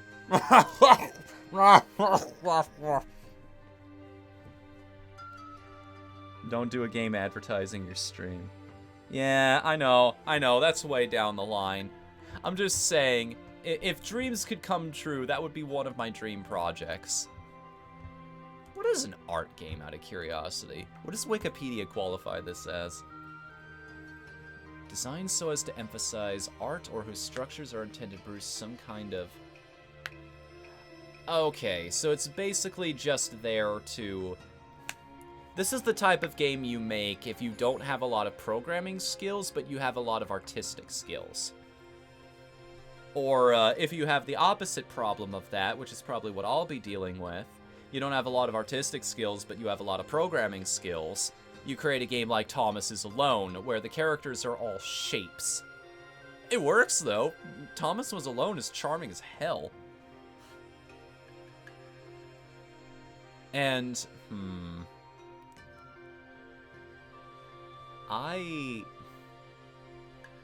again, a dream project in terms of educational games. I would love to remake Treasure Mountain. I want to rebuild that game for a new generation. Or, oh hell, if Team Pizza could become the next learning company. Create the kinds of games that are just very enjoyable to play for kids. It would require a lot of research into psychology and whatnot, but I'd be down for that. I'd be totally down for that. Create games that are teaching kids that are maybe like 6, 7 years old how to do math and read, and giving them lessons for like just not giving up when the going gets tough, to always have hope, that there will always be people around you that care about you. Hell yeah, dude, I'd be down for that. Yes, Treasure Mountain is the one where you are the super seeker. You have to catch the elves and they give you math puzzles that you have to solve in order to get the little... So you catch elves and you solve their math problems in order to get clues about where you will find specific parts of an item that you need to reach the next level of the mountain. You repeat this process twice, and then you have a ladder climbing puzzle that you get through, and then you go all the way back down the mountain and you do it again until you have all of the presents left. Or if you were a boss, if you knew what was up, you played my favorite version, which was Treasure Math Storm, which I think not only perfected the formula, but it also has the cutest and most charming character in almost any video game I've ever played, who is Chirp the Snowbird. Her voice is just so pleasant. I could listen to her all day, man. But I'm gushing again. I'm sorry.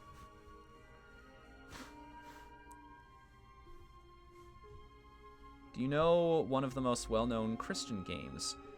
Spoilers, you and a lot of your audience played it a ton. I don't think I do, Lee.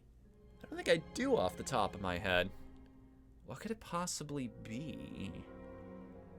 I mean, to answer your question, I just turned 30 back in August, so yes, I am a boomer. No, not boomer. You don't see me drinking White Monster Energy. I'm a millennial, I realized. I actually fall squarely in that group. And I'm certainly depressed enough. I've finally figured out how to make money, though. I have a job. I'm self-employed. I set my own hours, and I'm set to make, what was it, $4,000 this month between all the books I'm getting? Really? Really? Club Penguin was a Christian game? I had no idea. But, yes, that was a big part of my generation. I did not play it, though. I was too busy with Neopets and RuneScape during that era. You know, the good version of Neopets. I feel both happy and sad for the guy who has the world record for the banned percent speedrun of Club Penguin, because his record will literally never be challenged. Oh yeah, I heard about that. It's only now that I know about all of these stories behind Neopets, but I am literally working on an episode of RTGs right now that is going into detail about this specific subject. So I'm gonna lay off on that. I'm going to keep that to myself for now because I don't want to take away from this. Potate, you seem to be really excited about exergames, so let me check this out.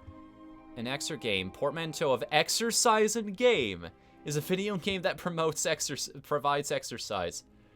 Ba-ba-na-na-na-na-ba. Did you lower your hips? Great job today. Man, I don't know.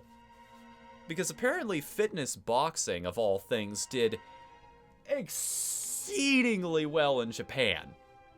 So, I don't know, we're kind of done with the whole motion controller thing in this day and age, so I don't know if you could even do it anymore. I think the era for exergames is, like, the golden age of these kind of passed with Wii Fit. Fitness and you.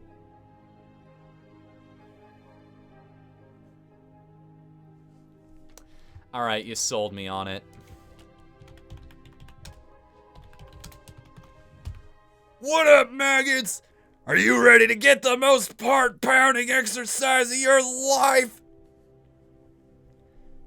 Move that controller! Shake that rumble up and down! Oh, and remember, don't skip leg day! I just want to make a joke fitness game, release it for free on April Fool's Day someday, where the guy keeps you motivated by just screaming at you the entire time.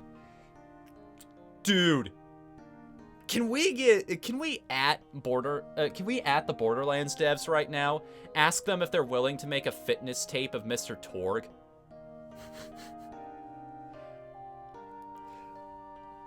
Repeat this motion!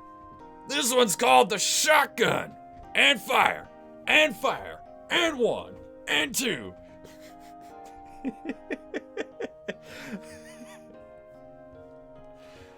Oh, I love doing streams. Personalized game. Created for one specific player or a group of players, usually as a gift. So basically, this would be me creating a Team Pizza RPG. Or just... This was what my definition of a casual game was for a while. It's something you just make in your off time. You're not trying to distribute it to a big group of people. It's just something you give to your friends. Just something you make in your free time. And you know what? I love that kind of thing. I love the idea of that you can make a game for your girlfriend that's about her dog going on an auto-run adventure.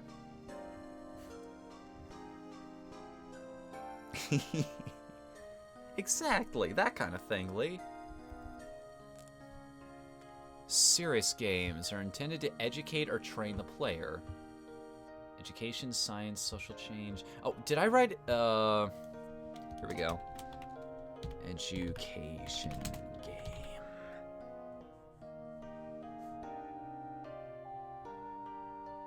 This isn't listed on here, but what about co-op games, Fnu? Was that not listed on there? See also game platforms, game interfaces. Yeah, it doesn't list that. Maybe, if I came up with the right idea for it, a co-op game might be really good. Although, that's more of a mechanic than anything else. I do like working with people rather than against them. So, that is something to keep in mind. I do very much, that was one of the things that I really loved about MMOs. I loved getting in a party and I loved doing something with people. That's, when I was playing Team Fortress 2 almost every day there for a while, I just loved hopping into man versus machine. I didn't even touch the competitive stuff. I didn't care that I had all of these missions just sitting there, not making any progress. I was like, I'm good. So, like, I don't need the rewards. This is just the way I like playing. So, okay, here are all of the game genres that I enjoy. This big list that we've got. Role-playing games, specifically turn-based RPGs.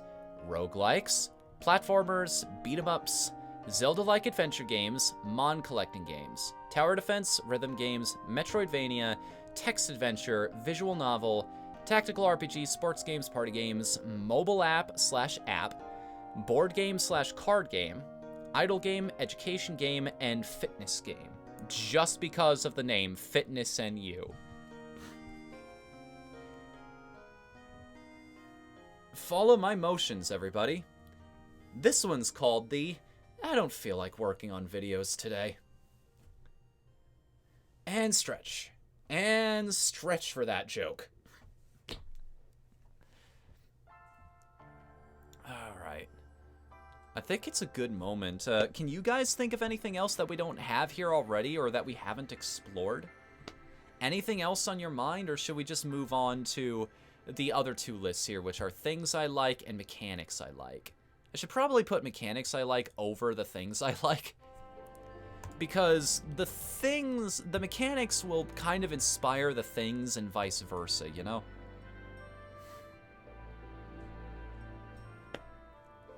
The things are also important, because I'm gonna tell you now, a big part of this is going to be motivation. Games are not easy to make by any stretch of the imagination. This can't be something that I just decide on a whim. These have to be concepts and ideas that are near and dear to my heart. They have to be things that I am not only passionate about in the moment, but will be able to maintain that level of enthusiasm for, God, however long this thing takes to make. Years, potentially. This is just the first step, is sitting down here and figuring out what it's all gonna be.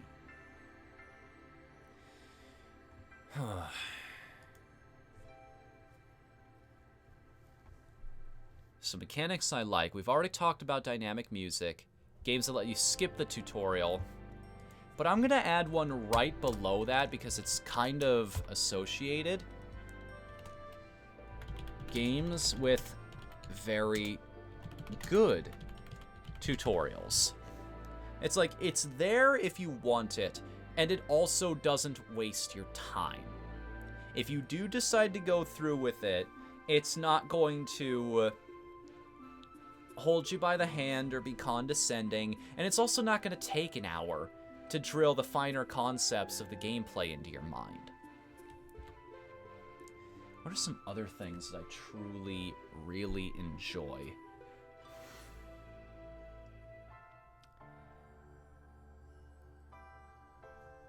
I love really deep character customization. I feel like I love games where the avatar I create actually feels like a character in the world. Because what that does, it's a big step towards immersion. It makes you feel like you are there, that this is an extension of you in this place. And going even further than that, it's when details about your character mean something. So a character makes a reference to, let's say you set it up in your backstory that you come from this town, and you meet somebody that you used to know when you were a kid in a town during your travels. And they comment on, oh, hey, you were that kid, you're Martha's kid, or something like that. How are you doing? I haven't seen you since you were like yay tall. And me and the wife, we moved out here years ago, you might remember, and we've been doing pretty good for ourselves. He's like, come on in, let me show you the shop. And you remind him of that town again. He's like, you know what, I'll cut you a discount. That's the least I can do for a fellow Townsvillian or something. Complex movement options. Go into detail on that, Pillow. Sort of sound like Boomstick from Death Battle. It's time for Death Battle. Gonna blow your mind right in front of your face. Let's see. I guess a good way to figure out what mechanics I like might be to look at a list of some of my favorite games ever made.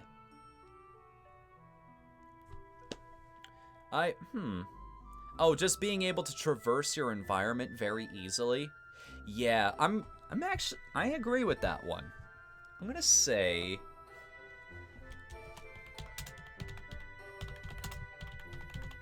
fun movement mechanics. Although that's kind of a core thing. That's something you test before anything else in just about any game.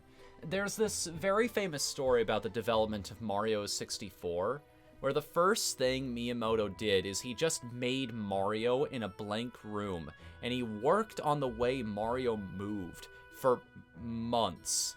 And he didn't add anything else, no level geometry, no obstacles, no nothing, until Mario himself was so enjoyable to control that it was just fun for people to mess around with that. And that's why that game was so legendary there for a while, because Mario just felt good to play as. Agreeing with strategy or fighting games, but the option to go about something in a multitude of ways. You actually reminded me of another thing that I really enjoy in video games, which is multiple solutions to a single problem. And I'm going to put in parentheses, aka rewarding creativity. Breath of the Wild, as much as I have problems with some of the aspects of that game, does this a lot. Breath of the Wild is... The reason that Donkey video is so good is because the entire video is him fucking around in the game world and constantly being rewarded for his curiosity. He is constantly thinking, I wonder if I can do this, and then he does it, and something amazing happens. It takes a lot to make a game like that, but if you're gonna create an open world, that's the way. That is definitely the way, and yes, that does mean I am very excited for Breath of the Wild 2, or whatever the sequel is gonna end up being called. The Legend of Zelda, Inhalation of the Forest or something.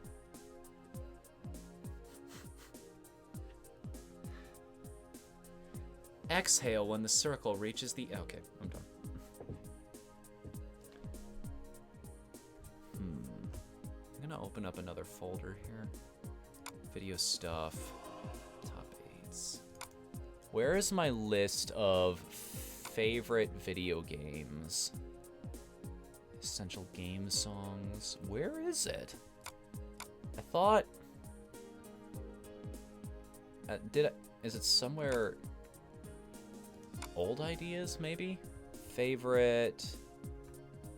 Game mechanics... No... Current list...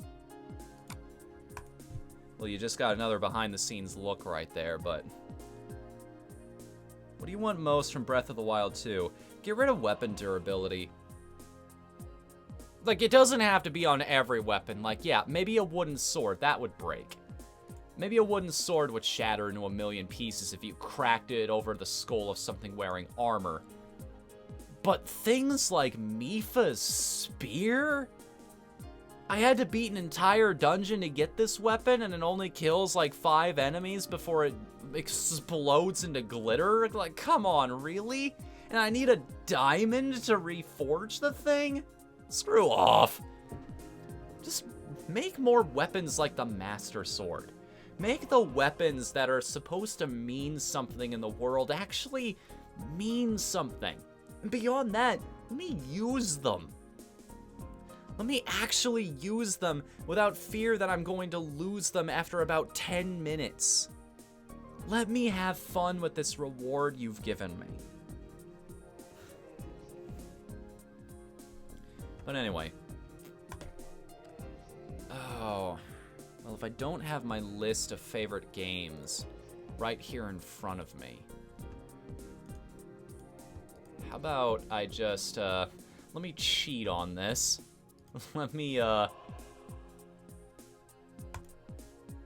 to my YouTube studio here and just look over my full list of videos.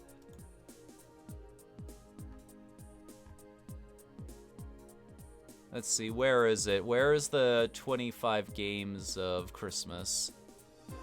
There's the supercut. I remember what 25 was. Okay, what were all of the games that I covered? Let's see, Freedom Planet. I guess a lot of this would just be trying to examine games that I really enjoy now and figuring out, hey, what did they do really well? What were some of the things that I really enjoyed? What can I take from that, and what can I add to it?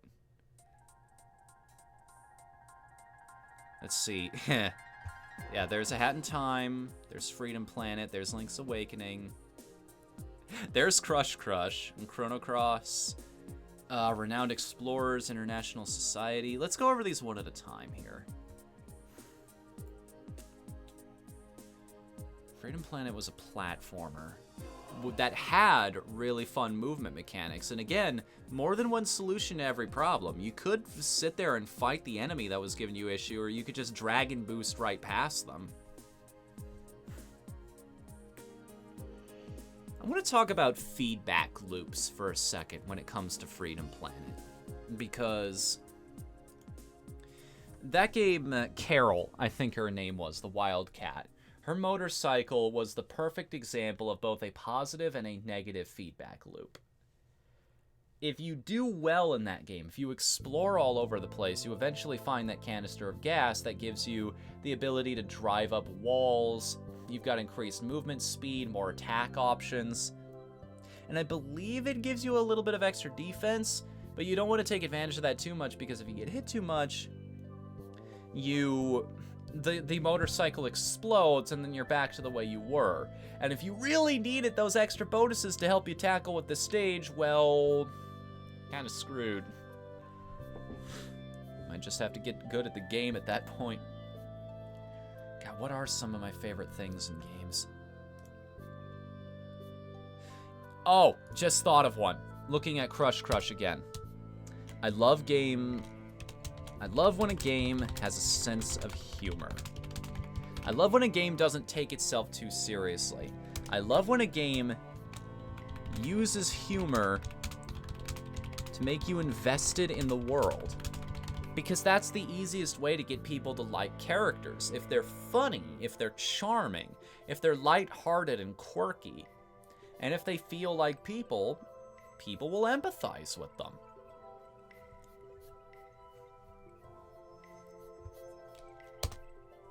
Hell, that's the only reason I played Crush Crush as long as I did, is because I loved the writing. It was on freaking point.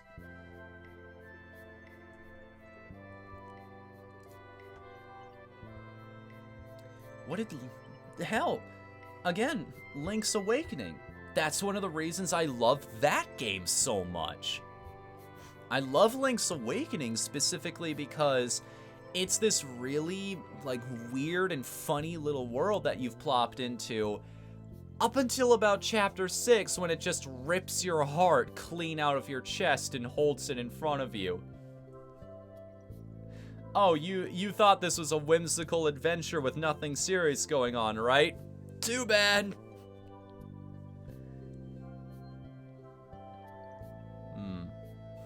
Conveyance, yeah.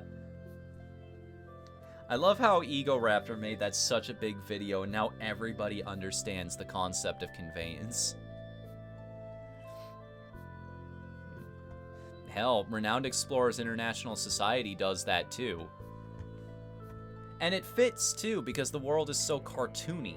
Everything just kind of feeds into each other at that point.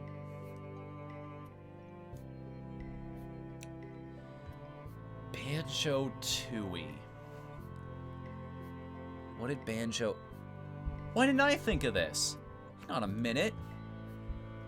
I have a genre to add. I just thought of one that I enjoy. Collectathons. I grew up with them. I still enjoy them to this very day. Dude, I cannot wait for A Hat in Time 2.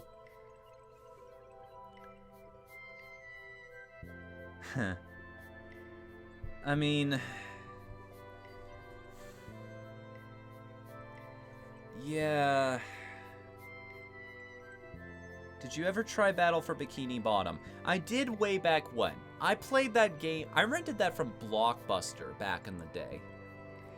So I don't remember much about it, but I am very much looking forward to, what is it, Rehydrated?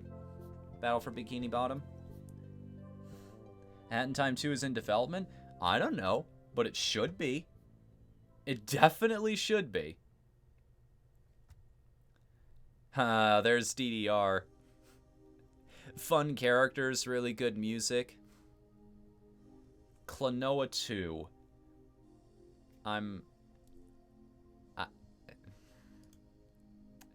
Alright, it's time for me to start embarrassing myself.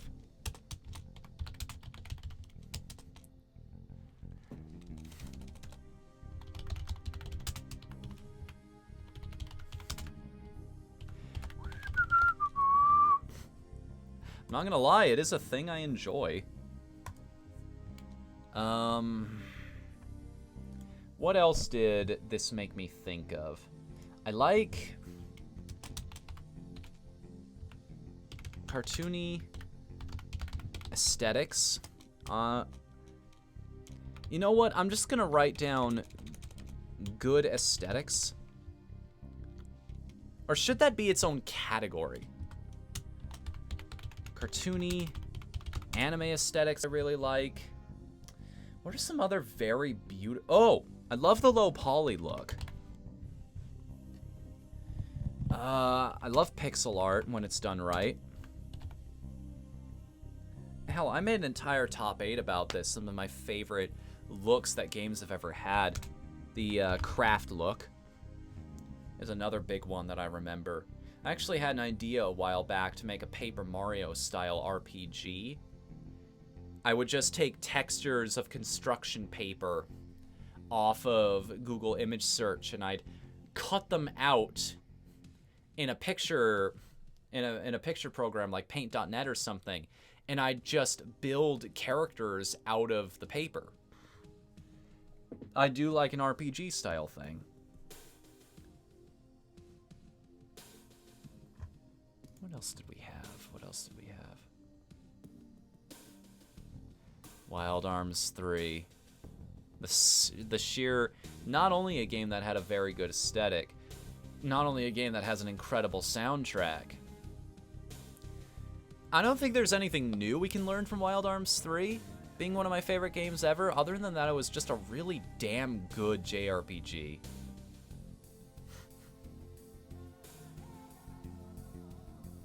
Was Dragon Quest VIII the same way?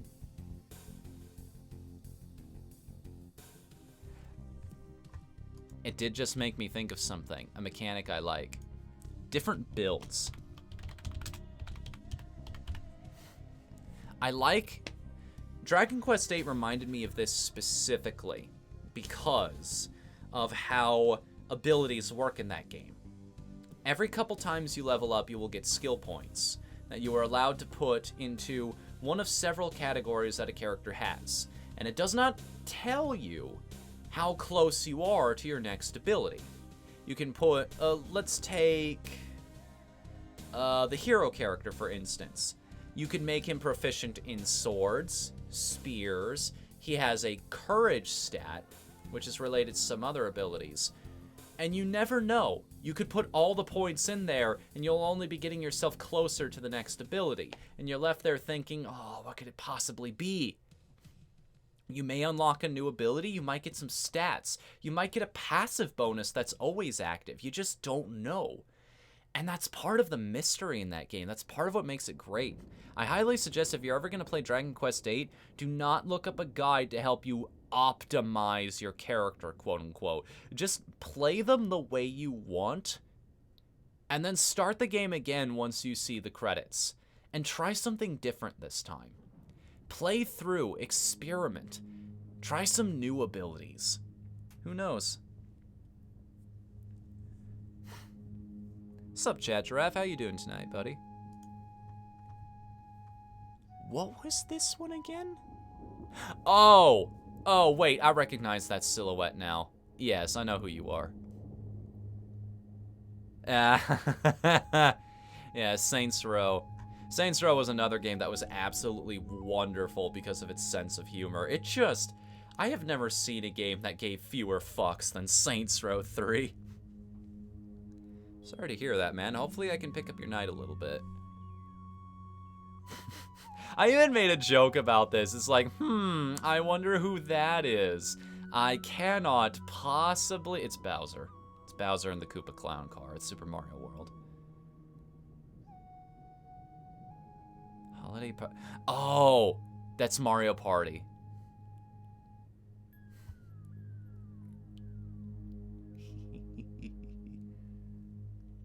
That's Super Mario 3D World, if I recall correctly.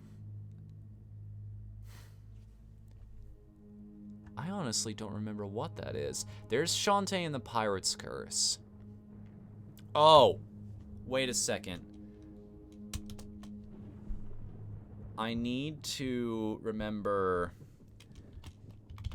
games that don't waste your time. And Pirate's Curse made me think of that. I'm a little bit torn on Shantae and the Seven Sirens. Because the animal transformations are spontaneous in this game. They trigger automatically. You don't have to do the whole dancing animation that she's known for in order to turn them on at any given moment. And I think it's the only way they could have gone about it. Pirate's Curse is my favorite game to this date because all of the abilities are instant. Even though they went to great lengths to make sure that Half Genie Hero was as smooth as possible, there was still that little bit of I have to stop and my character has to go through this small little animation, and then I can use the ability that I need in this given moment right now.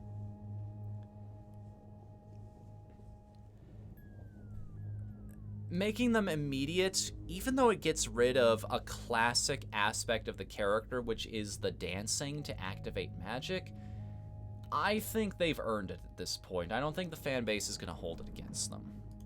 I'm very much looking forward to that game. What was this one again? I think that was Undertale? Yeah, because that's the annoying dog. That one was Undertale. I do love meta humor. Meta humor / plots. Even though I do believe that we are at the point in gaming history where we are getting to the point where I think people are moving into the postmodernism era. It's been cool here for a while. We got games like Undertale, Doki Doki Literature Club, One Shot that really start to explore the full length of that player and character relationship.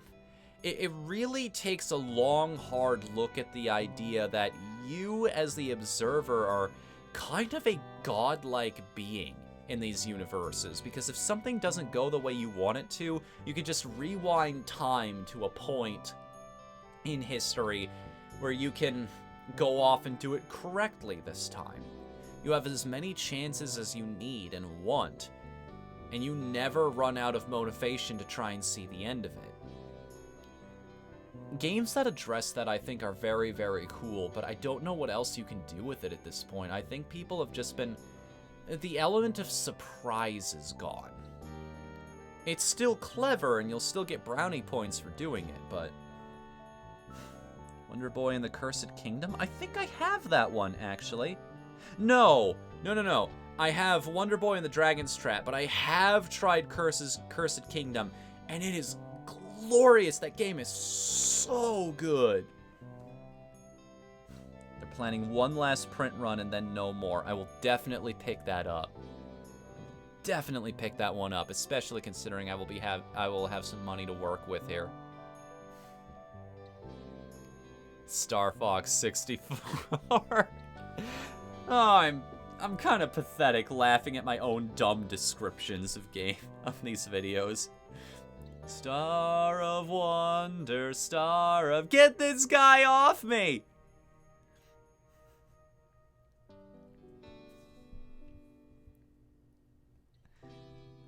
What lessons can we learn from Star Fox 64?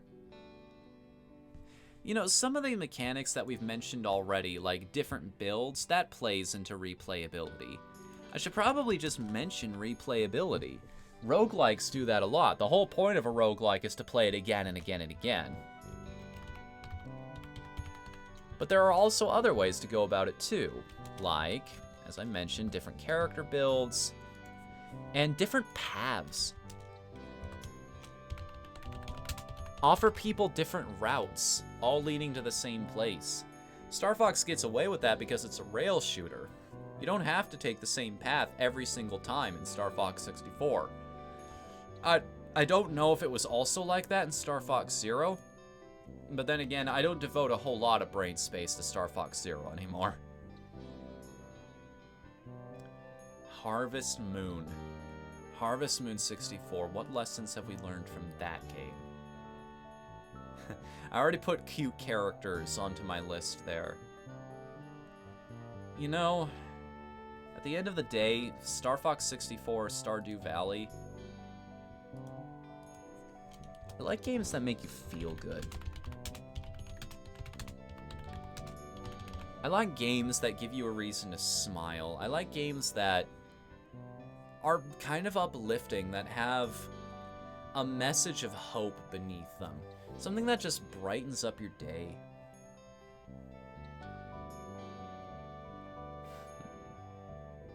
That the goal can be set by the player or by the game. Yeah, exactly.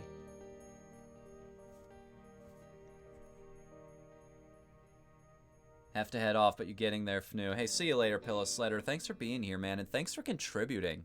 I appreciate it all. I'm glad you guys are here to help me with this, because I probably would have missed a lot of this had you not been sitting there mentioning things. Oh man, this right here, this was the video talking about all of the educational games that I grew up with as a kid. I specifically used Botley because he was the main character of Jumpstart 3rd Grade, which is my favorite in the entire series. Out of all of them, even compared to Treasure Math Storm, it barely beats out Treasure Mass Storm. But, you know,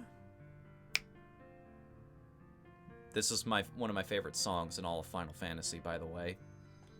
Even though people are kind of iffy on the game it came out of. I've been playing... This is going to seem like a little bit of a weird tangent. But I've been playing a game called Lumosity lately. It might as well be labeled as a game, because it is a brain training app. And it gives you a whole bunch of little... It gives you a set of 3 games every day, because I don't have premium. It would give you 5 if you had the premium service. But I get 3 games every day. I play through them. And a lot of these are... It's fascinating looking at the connections that these have between other games, because Trouble Brewing... Let's take that game, for example. Let's see if I could find this on YouTube. I can show off some gameplay of this. Lumosity, Trouble Brewing. So, okay. Check this out. You can play this on your PC? I didn't even know that. He's actually using his mouse. That's cool. So, okay. How Trouble Brewing works is you get orders like this. You see the cinnamon stick? So what he has to do is he has to go over to the ordering stations here, and he has to choose the ingredients that go into any particular cup. You set them all up, and then those will start filling up automatically. You have to keep track of that. Keep your eye on that little cup in the corner, on top of keeping track of what people are ordering. Run the cups and try to fill them up as quickly as possible. It's a time management game. You all can probably name off the top of your head what game this reminds you of. It's Diner Dash. This is exactly what Diner Dash is, to the letter. And I find that fascinating. Those games are training your brain and you didn't even realize it. It is stretching a crucial skill in your everyday life, which is time management and your ability to pay attention to everything around you. I think it even says it in the description. Exercise your time management skills by serving coffee at a busy cafe. So, I think there's something to learn from that. If your whole goal is to build a game around self-improvement, why not build it around a game whose mechanics actually do that for the person that's playing? As much as I love the game Celeste, it wasn't quite that. It did instill a very positive and feel-good message in you. I guess I should write that down. Mechanics I like. I like games that teach you something. Whether they take inspiration from the world around them or they pull from mythology, and you tangentially learn about something that actually happened in the real world, or they stretch crucial skills that you might need, like planning or money management. Hell, I've got an app right now that has legitimately been improving my life. It's called Habitica. It essentially gamifies all of my habits. Oh, let me look at it. This is from Samurai Champloo. This right here. Just in case you were curious. Change of plans until further notice. Glad you're back, Pillis Letter. Yes, I like games that teach you something, that you learn either a little bit of history or you learn a crucial skill. Like I said, Habitica just gives me a checklist every single day, and as I mark those off, my little character in the corner of the screen gets experience. But if I don't do one of those tasks by the end of the day, their health bar goes down. And if it goes all the way down, I lose an item, I lose all my coins. It sucks, dude. It's motivating. They have essentially gamified improving my life. I love Habitica for that reason. It is a lot of fun to play around with that app. So I think making a game that actually legitimately helps the people that I'm trying to communicate with, anybody who consumes my art walks away from it like, I feel better about myself. I feel slightly more positive about the world around me, because There's a game that did this to me recently. There's a game that did this to me recently that actually did. It's called Wandersong. I'm not going to say a single thing about Wandersong other than you should absolutely play it. It will be in Season 2 of RTGs, but it's going to be a while before we get to that video. I just have it in the schedule, as it were. Oh, man. Let's move on, shall we? That's Dark Cloud 2 right there, and the whole reason I love that one is because it was just so ahead of its time. It was, Dark Cloud 2 had a bunch of cool mechanics. It had the really fun upgrade system that... Dark Cloud 2 is kind of a combination of everything I've mentioned so far. Remember what I said about different builds? Yeah, it had that in all of its weapons. You started off with one weapon at the beginning of the game, and you slowly built it up. You created that thing's stats. You forged it bigger and badder and stronger than it was before. You pumped more points into it. You gave it more abilities, and it transformed into this more and more awesome, well, wrench. I mean, you got a laser blast or two eventually, so... Or you could turn the wrench into a hammer. I believe Max had wrenches, hammers, I think there was one other type of weapon he got. Monica was all swords, but there was a very big difference. There were two different types of small swords, and there were long swords. If you wanted the strongest one, the Island King, you had to go for the long swords, which were a little awkward to wield, but damn did they do damage. I mean, it's on PS4, last I checked, Colt. I think it should be, what, like 15, 20 bucks, if you were really curious? Or do you not have the console or something like that?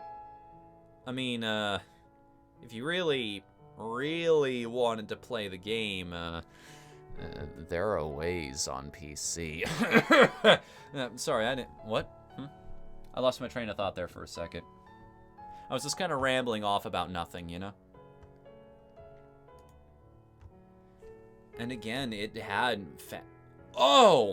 Dark Cloud 2 does make me remember something. Another mechanic I really like. I like playing dress up. I like costumes. I like character skins and costumes. In fact, I'm going to skip over the recolors altogether. Screw skins. I like costumes. I will move heaven and earth in an RPG if it means I can get a different outfit for my character. I will not be willing to pay extra money for it, though. I will do anything in the game to get a costume. And on that note, anyway. Man. Dark Cloud 2 also... What else was amazing about it? The Geo system, now that I think about it. The Geo system was fantastic because it introduced the idea of what you do in the past directly affects the future. That's your actions meaning something. Your actions having an impact. It's... I should write that down. Games that emphasize agency.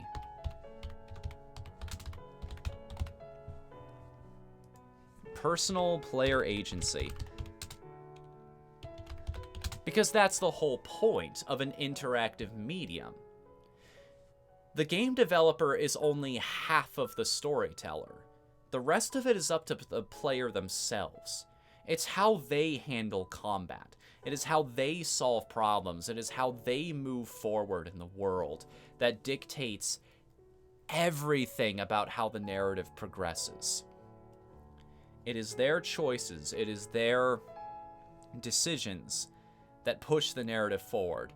Without a player, video games are not art. They need that other person to have that element, and it is part of what makes them such incredible art to begin with. It's kind of scary when you think about it, because you've gone through all of this trouble crafting this thing that has your heart and soul and love in it. And you are handing that off to somebody who has no idea, really, what they're getting into other than what you've told them through trailers and maybe pictures that they've seen online or a video somebody else played through them. So they're already getting it through somebody else's filter. Kind of makes you wonder sometimes. But on the other hand, that's the reason why watching somebody else play the game isn't quite the same.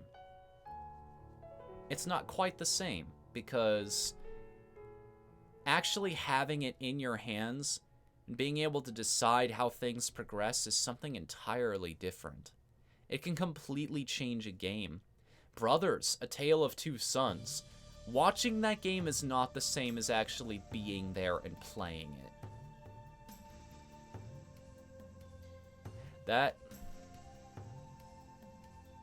There's a reason the Steam version of that game absolutely insists that you use a DualShock controller or any kind of controller connected to your computer.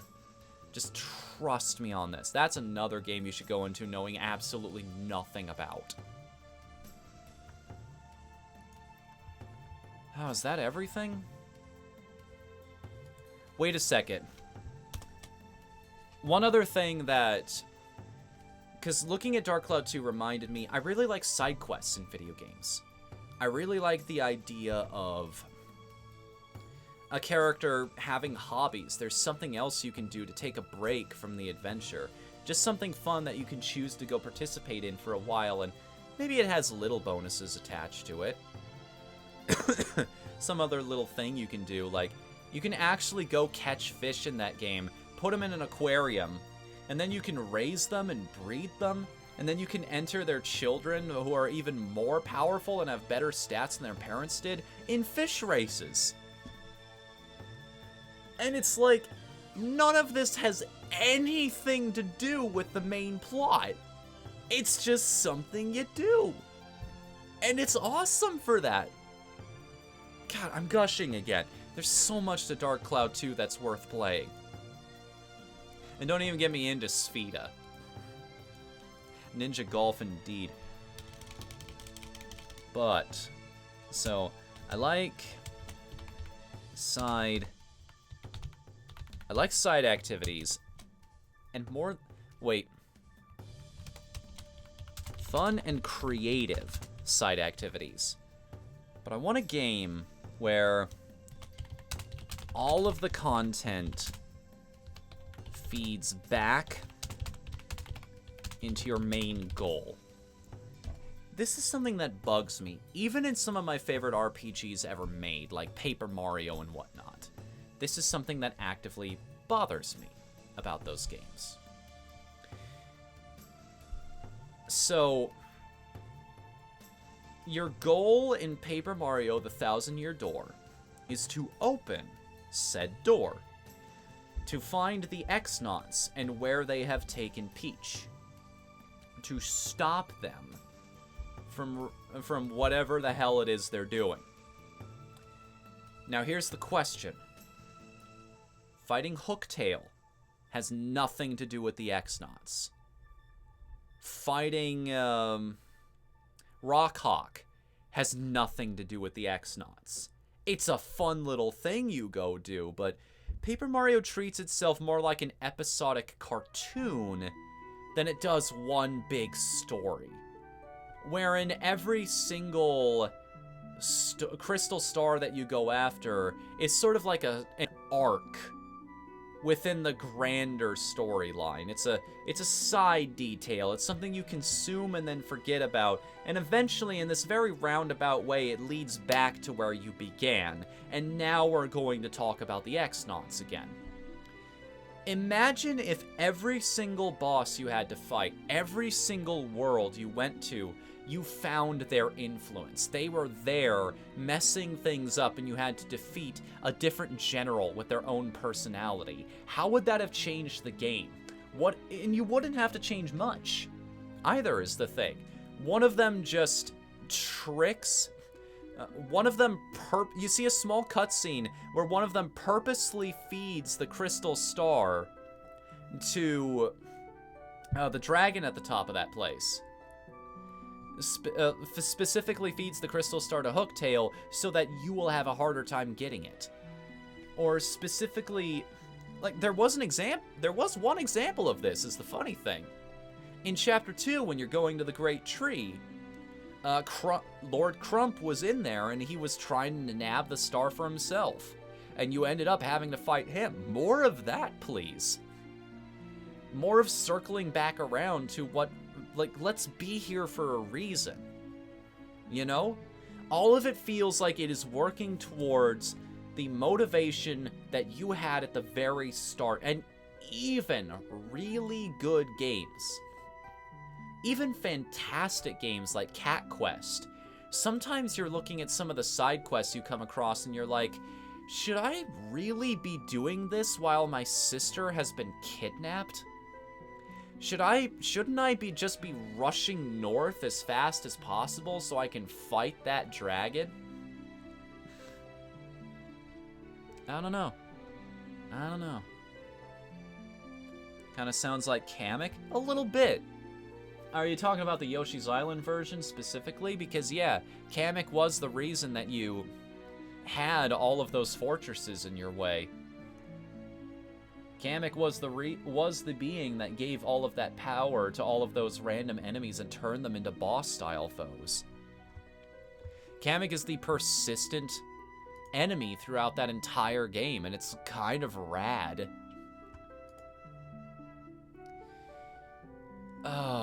What else? Is there anything else?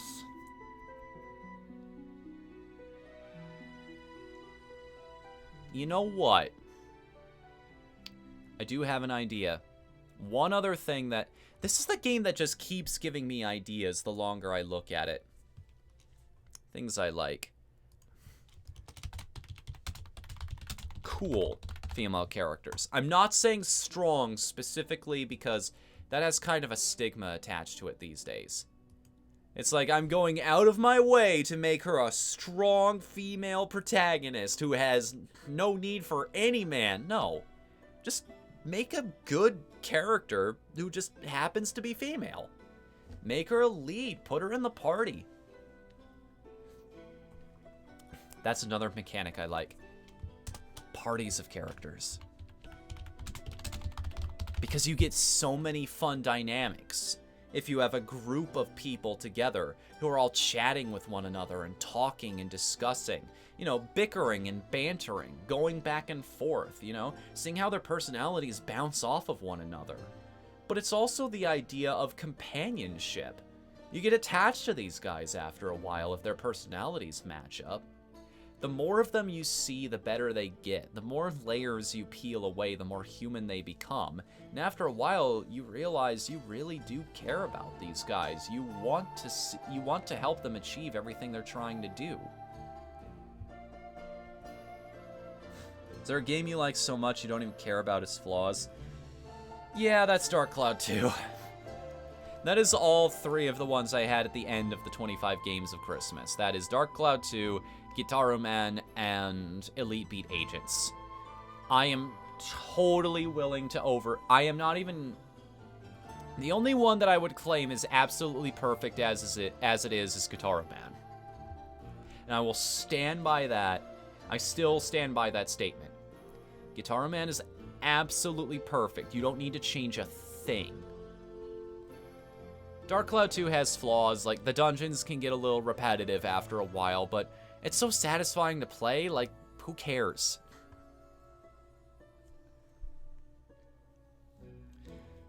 I don't think there's anything that I can really learn from Guitar Man, honestly, even though it is one of my favorite games of all time, because I already have rhythm games down here. If I could create even one song in a game that's as good as a tune from the entire soundtrack of Guitar Man, I would be happy. That's how good that soundtrack is. And Elite Beat Agents is very much the same way. It's just a very charming world that you care about because the characters are so colorful and off the wall. It's like I've gone down my whole list now. And those are the things that I've got for mechanics. That's everything I can think of off the top of my head. What are some of your guys' favorite mechanics? Give me some ideas here. Like, pitch some things that I might want to focus on, that I might want to have. Things I might want to add into this game to make it more fun. I should probably just write down this term right now.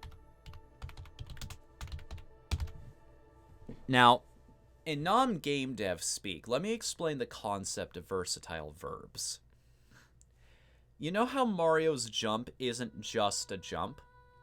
If you hold the button, he goes higher. If you're moving, if you turn him around really quickly and then you jump, he does that side flip thing. If you jump multiple times in a row, he does the triple jump.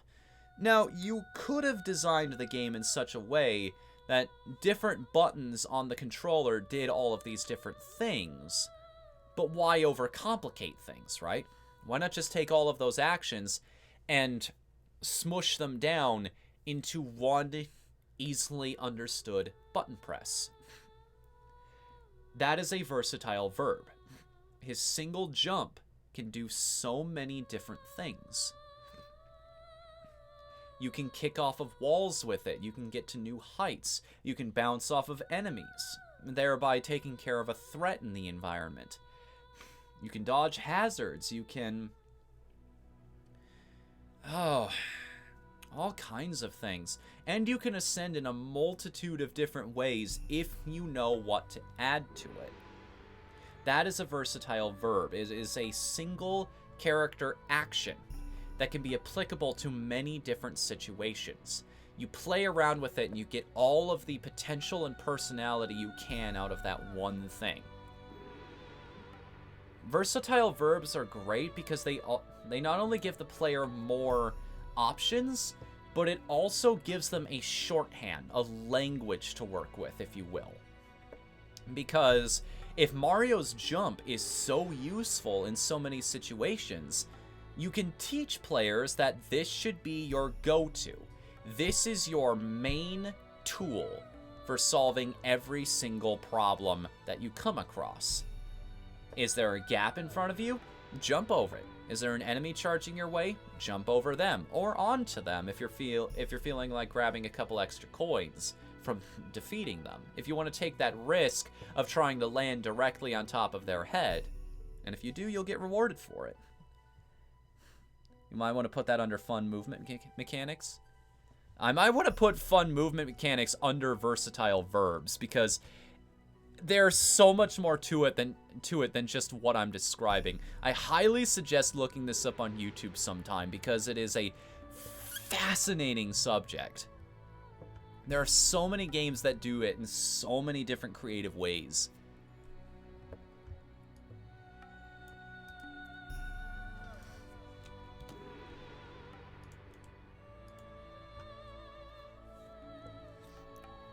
It's also, so many games, a lot of indie games specifically, designed their entire game around one really cool mechanic. Portal, for example. It's not just put Portal here and you come out the other end.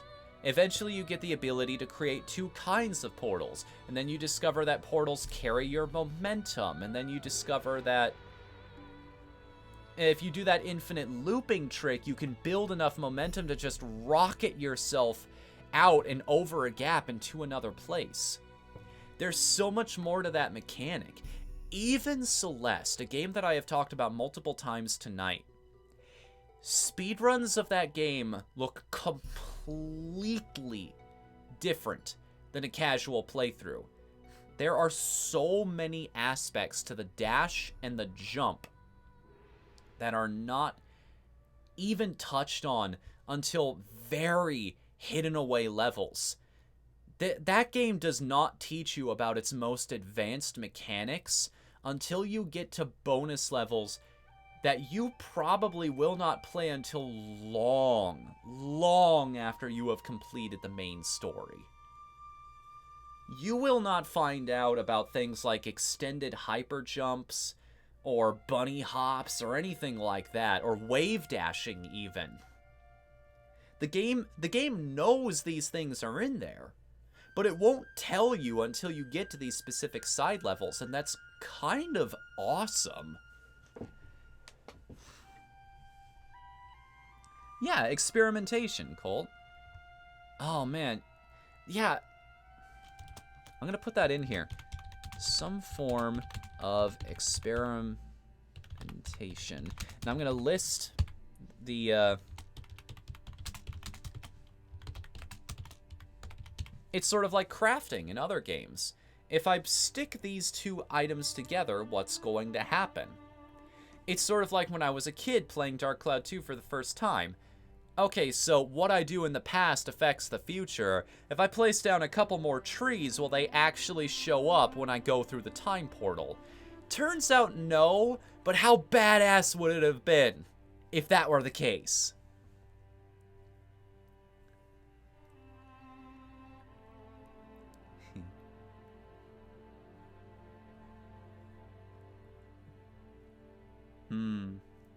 To be fair, it's not just question mark blocks themselves.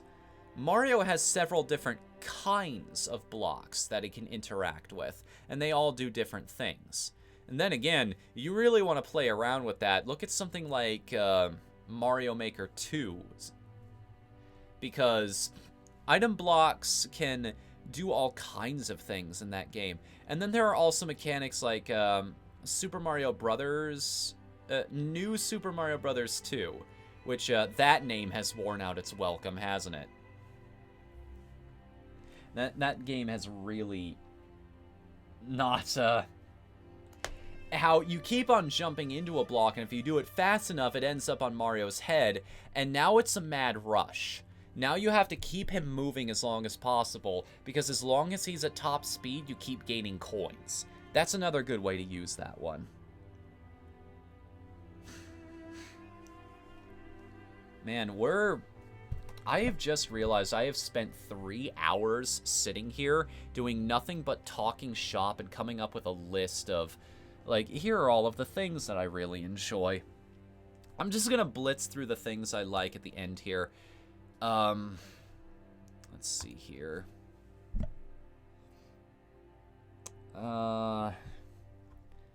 So we've got a bunch of mechanics that I really, really enjoy. Instead of mixing inanimate objects, let's use a live... Oh, you're talking about Breath of Fire 3. Yeah, that is another form of experimentation. You're playing around with them being like, huh, I wonder if I mix these together. Or then there was that game, what is it, Copy Kitty? That somebody mentioned in the Discord a while back, where it's essentially another version of Kirby 64, where you steal abilities from your enemies, or you copy abilities from your enemies, and then you can mix and match them. What if I mix the fireball, or the flamethrower ability, with a spread shot? Well, now you throw out 3 fireballs. And then what if I add the homing property onto them? Or what if I have a rocket? Do I start shooting flaming rockets? Or do the rockets, when they explode, leave little balls of fire behind that start burning enemies? I haven't even played the game, and my mind is buzzing with potential possibilities for a system like that. That's the kind of feeling you want to inspire in your player if you've got a mechanic like that. It's like, I want to explore this. The downside of that, though, is eventually they will figure out the first order optimal strategy if you're not careful to balance everything out. They will find just one build that they really like, and they will do everything in their power to keep using it. Kirby gets around that with its optional collectibles. All of the items that it locks behind little puzzles in the environment. You may really like, for example, you may really like the sword ability, but you see a fuse in the ground that leads to a cannon. Unfortunately, that means you have to drop the sword ability so that you can go get a fire enemy, copy their power, so now you can breathe fire and activate the cannon that way. Yeah, mixed mechanics are real sick. I love them. And that's actually reminding me a lot of one of the reasons that I made sword my favorite Kirby ability of all time, because of what they do with it in Squeak Squad, and to an extent what they do with it in Star Allies as well, although you can apply this to a lot of different abilities in Star Allies. And the bombs, too. People were quick to point that out to me on that countdown. You can make it a fire sword if you find the right scroll, or an ice sword, an electric sword. So now it's 2 tools in 1. Now not only can you cut ropes, but you can also burn bushes, or freeze water, or activate batteries, or things like that. But you have to earn that, is the thing. You have to go out there, you have to go through the trouble of doing it the right way. Oh man, I know we're years past this, but there is a Dark Souls mechanic that is very much like that. If you die in Dark Souls, they take away half your life bar until you prove you don't need it anymore. You know?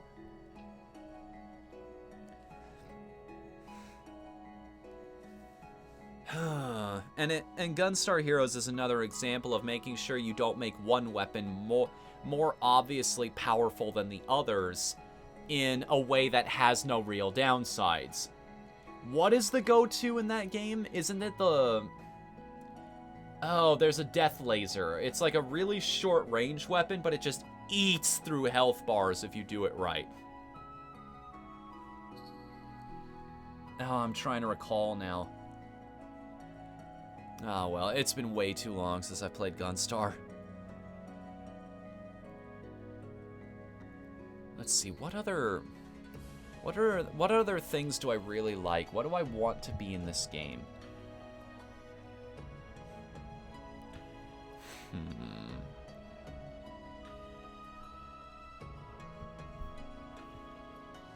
What do I want to be in here? What are stories that I like? What's the core message of this game? What am I trying to get across to people?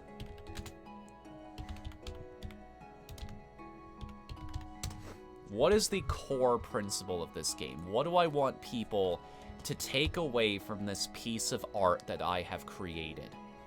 I think that is the question that we need to ask ourselves right now. What am I trying to say with this game that I'm making? Because everything else, literally everything, from the genre to the characters to the tone of the world and everything else, anything else I make, is going to be centered around this. What do I want to do? What do I want from this game? What do I want to give people? What do I want to put out there into the world? I'm loath to share this with you guys almost, because this is peeling back the biggest curtain. This is basically explaining the magic trick, as it were, because it gets rid of your ability to interpret the game. It robs you of the ability to say, okay, I think the game... Hang on a minute. I can barely breathe through my nose right now. I'll be right back.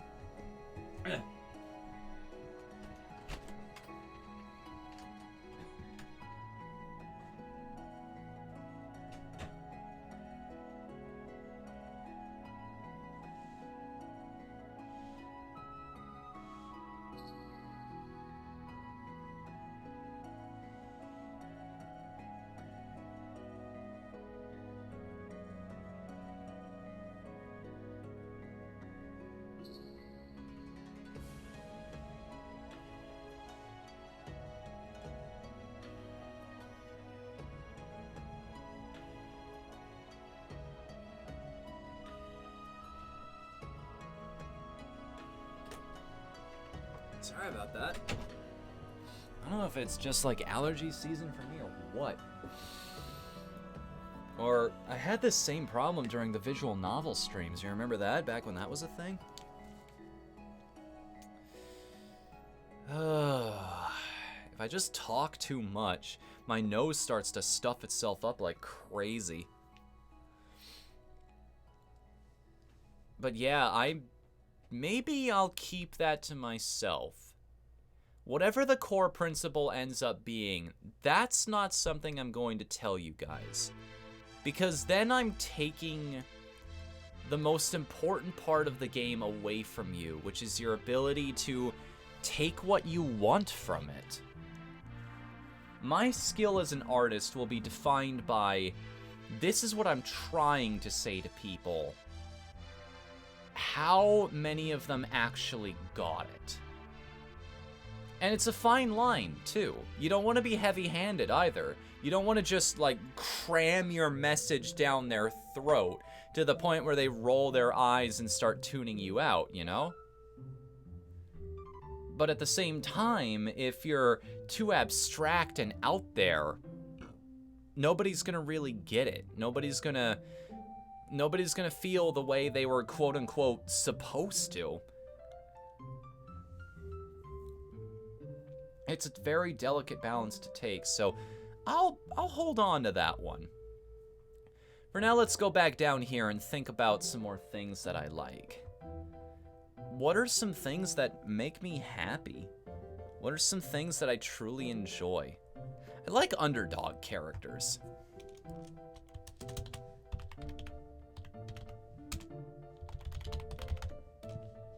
I like underdog characters. I like goofy characters.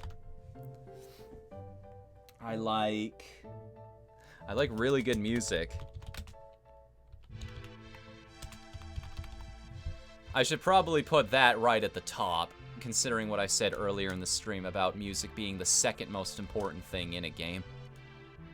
But what types of music do I really enjoy? I think that warrants another trip to YouTube here.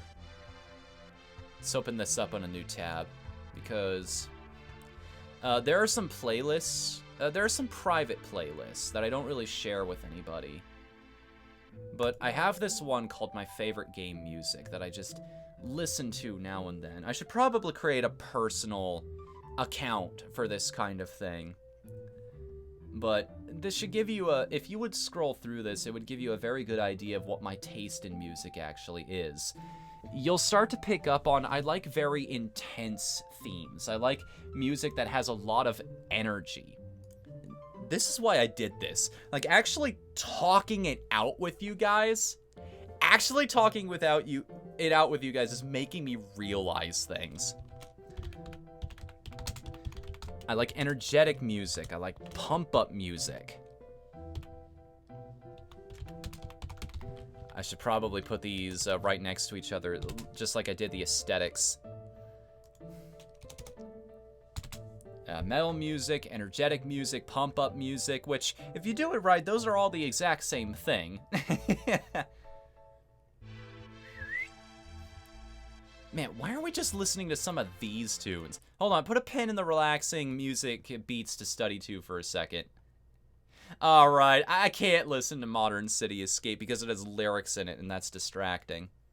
I can give you a little bit of this, though. Quiet down. That's too loud. That's a little too much music. Looking pretty badass there, by the way, Wriggle.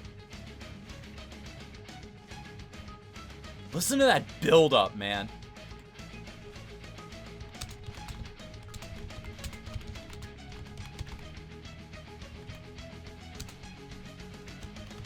Good build-up.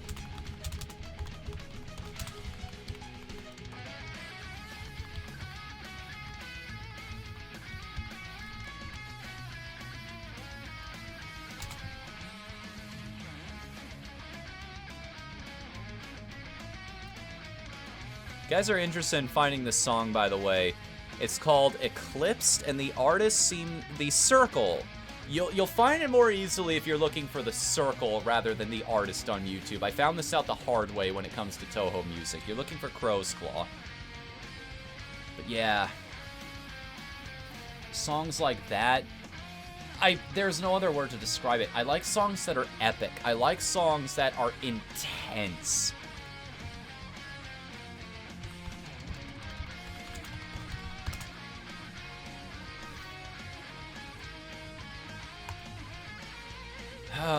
What themes would I like for a... I guess the theme will form itself around all of the other things I want to put in it, right? Doesn't that guitar, like, just scream Guilty Gear?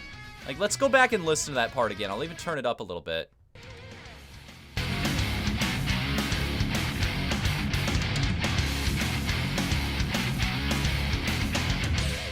Heaven or hell, let's bullet. Heaven or bullet hell.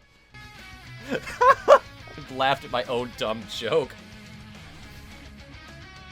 Aw, some of these got deleted. No. But yeah, things like Frontier Brain. Very rarely you will find songs that don't have a whole lot of energy on here.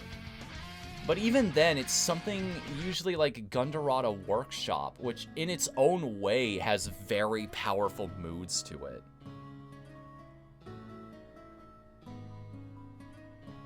You should know this song. I've used it in quite a few videos before.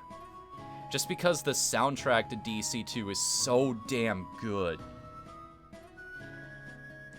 More laid back for me. Yeah, and I guess it all depends on the situation, doesn't it? Like when the action is happening, when there's a character on screen who is doing something amazing, when the actual gameplay is going on, you want people to feel pumped up. It's a call to action. You want them to do it, but after that, you want the victory music to be triumphant. Don't get me wrong, but also sort of a wind down period. Getting people back to, okay, let's take an RPG for example. As soon as the battle begins, your character's lives are in danger. Depending on the tone of the game you're going for, you're either working with a group of badasses, or maybe a group of characters that are just struggling to survive, and they're trying to build themselves up. They're trying to... they are struggling for every single victory. Every single step forward. Depending on that, the song might be a different kind of intense. That whole very, yeah, we're the heroes and we're gonna go do heroic things, or oh god, we might all die here. Either way, you want the victory music afterwards to be a relief. You want it to be like, okay, I can deflate now, I can let go of all of that tension. RPGs have really good pacing, now that I think about it, especially ones that let you encounter enemies on the Oh.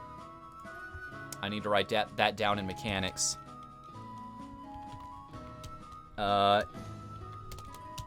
If RPG seeing enemies on the overworld, in brackets, no random encounters. Because again, that's your choice. The battle feels good because you decided to walk into it. You're the one who decided to engage with this hostile force on the map. The battle means so much more when it's something the player actually wants to do. That's why random encounters get dumped on all the time.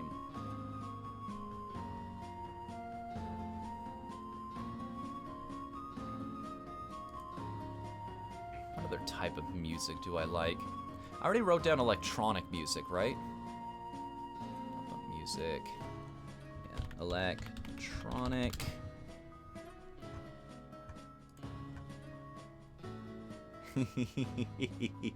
One of the cutest songs you'll ever listen to. Oh. I guess we're listening to Xeno Saga now. To be fair, this is a really good tune. Ooh. I love songs with vocals.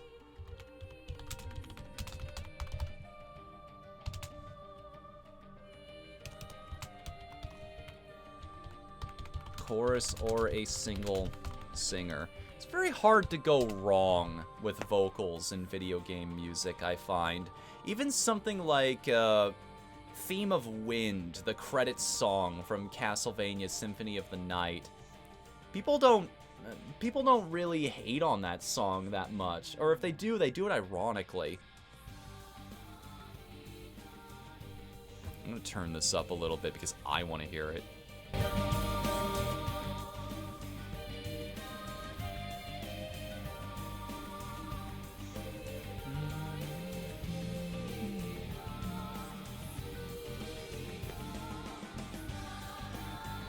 It's such a good tune.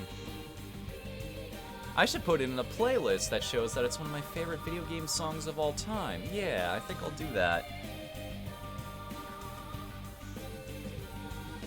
Better do overworld enemy movement right. Now, we're a bit divided on this, but yeah.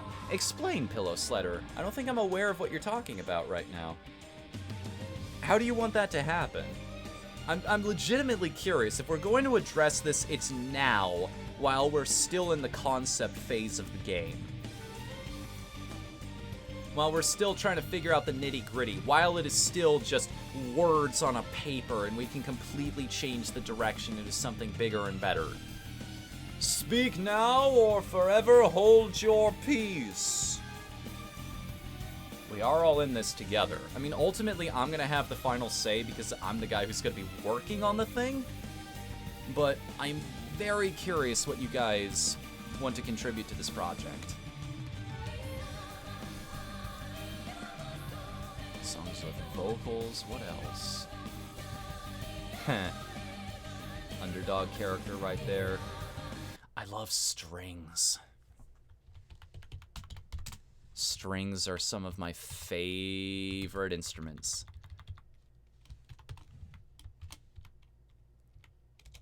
I love violins.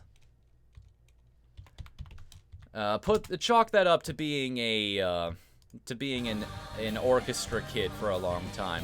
I love violins, strings. I love orchestras. I love piano too. Believe it or not, I actually love the accordion. I think it's a really good instrument if it's done correctly.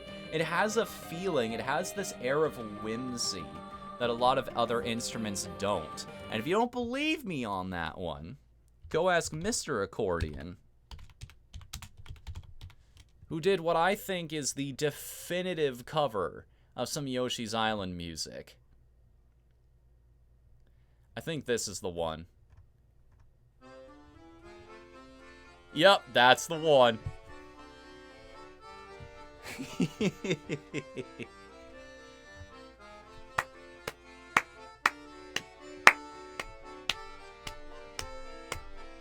Yeehaw!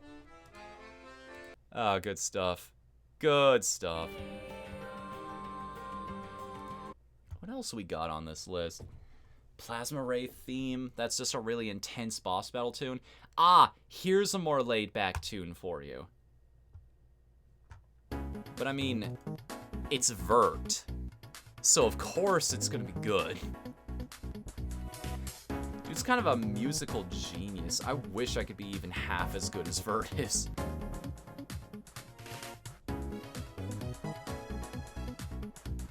I am sorry for this, by the way. The 2 notifications on my Discord tab right there. But I don't want to show what they might be just in case they're personal messages. So I'm sorry if I'm triggering anybody's OCD right now, but I'm just gonna leave that as is and take care of it after the fact. I love that picture of Shantae right there. She looks like she's having so much fun dancing. Like there's nothing else in the world she'd rather be doing right now. That's what that expression communicates to me.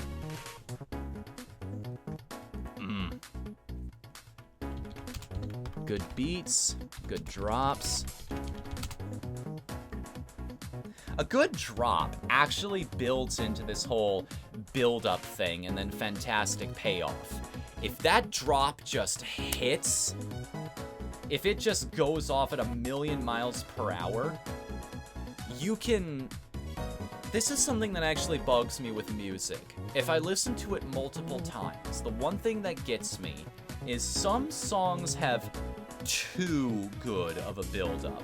And there's no way they can possibly live up to the rest of the... There's no way the rest of the song can possibly live up to that. I'm going to see if I can find an example somewhere in my list. But there are some songs that are way too good in the beginning for their own good.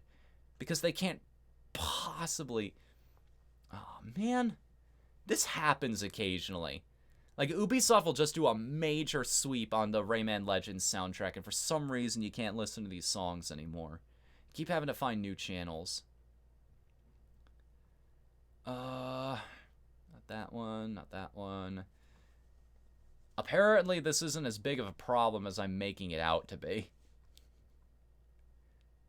I'm pretty sure that will actually get the VOD taken down, so I'm going to ignore that. That's a good example of a song being consistently good throughout. Ice Cap 3. While you enjoy that, I'm going to read Pillow Sledder's comment here.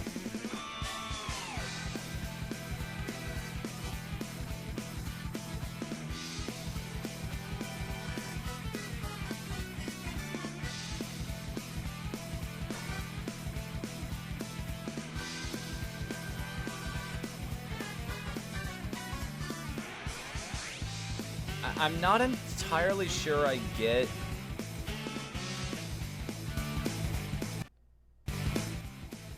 Not entirely sure I get what you're describing, Pillow Sledder, but what you're saying, like your approach of just having the enemies be there, and maybe they could spot you and start trying to chase you or something like that, I like that method. That is the Persona method, that is the Mother method, and I think it's a good method. I think that would benefit a lot of us, if that could be in more RPGs.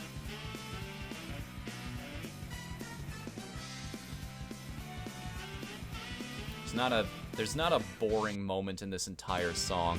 Although, I have a question about this picture. Look close at Sonic. Why is his smile so crooked? He looks like he's trying desperately not to laugh. Look at this guy. He knows what type of game he's in. It's like, the Dreamcast thinks it can do 3D platforming.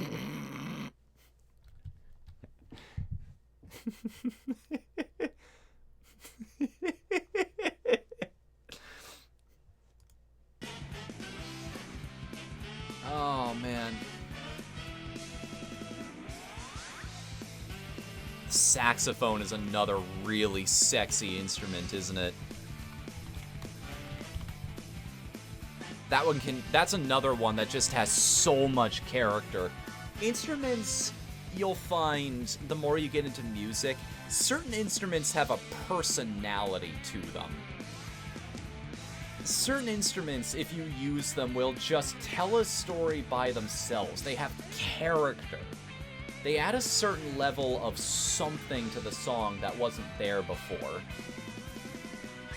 Hey, see ya, Pillow. For real this time, man. You enjoy yourself in whatever you're doing. Take care, man. Saxophone's really good. Metal, electric guitar is really good.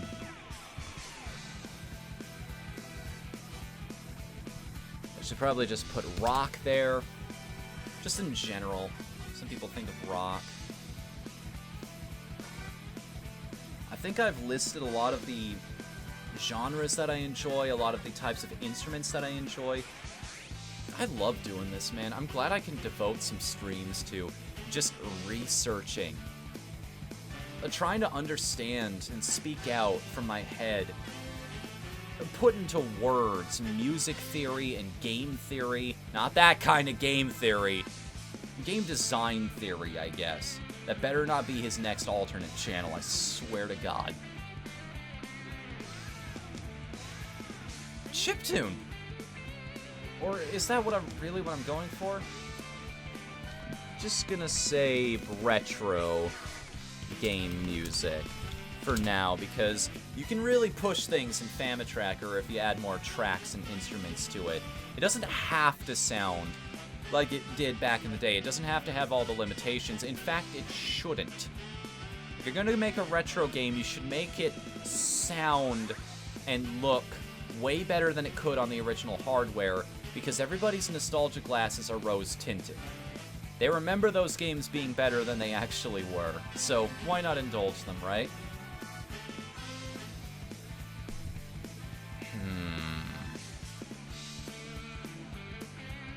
What else? Acoustic guitar is also really good. This is a big list of things that I'm going to need to put together. A lot of samples I'm going to have to find. Turn this up just a bit. Because here's the thing.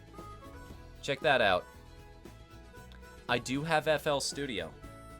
I do have the ability to use Fruity Loops and compose my own music. The thing is being able to afford the samples. All of the different instruments that I will need. I'll either have to buy them individually, or I'll have to buy them all in a big pack. I've heard stories of this. You might end up having to pay like $50 and get a whole bunch of other things that you will never use just because there's one instrument that your song just cannot live without.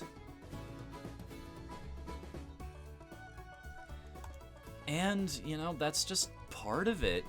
If you feel that strongly about the vision of the game, you'll find a way to make it work, I guess. Either that, or you'll learn to live without, and creativity will be born out of. Adversity breeds creativity, I think is the saying. And that is the credo most indie devs live by, because they don't have bottomless budgets. They have to pick and choose what they splurge on, and usually it's on a really good artist that knows what the hell they're doing.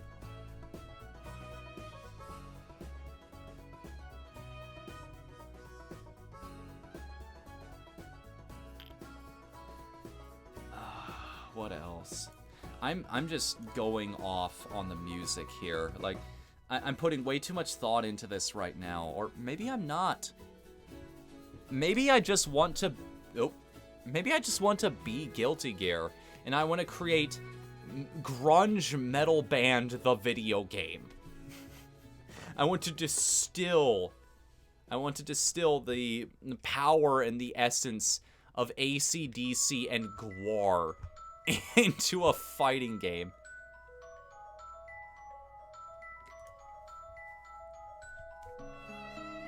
I don't know, man. I don't know.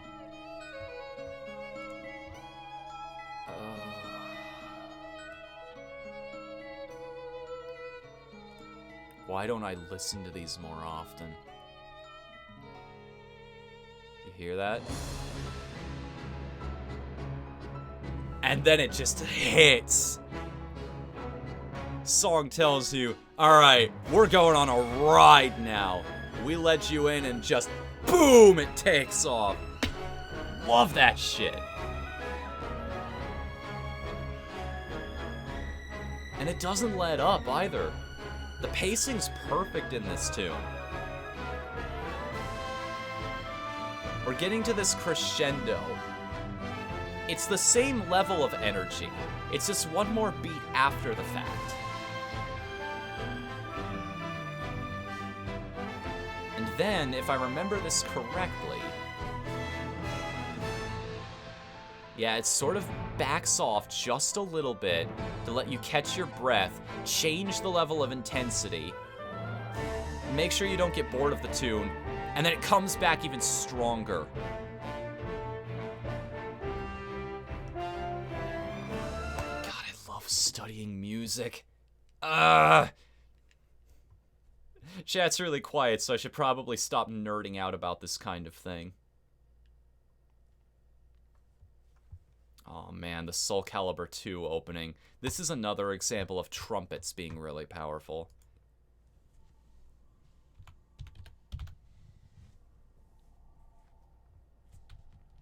Should probably write down powerful horns. Transcending history and the world, a tale of souls and swords, eternally retold.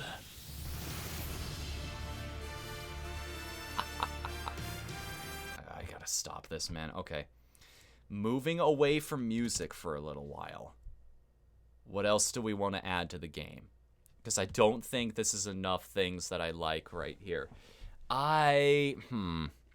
Goofy characters, underdog characters, cool female characters, and cute characters. Not mascots, though. Should probably make that another list here right at the bottom. Things I should avoid.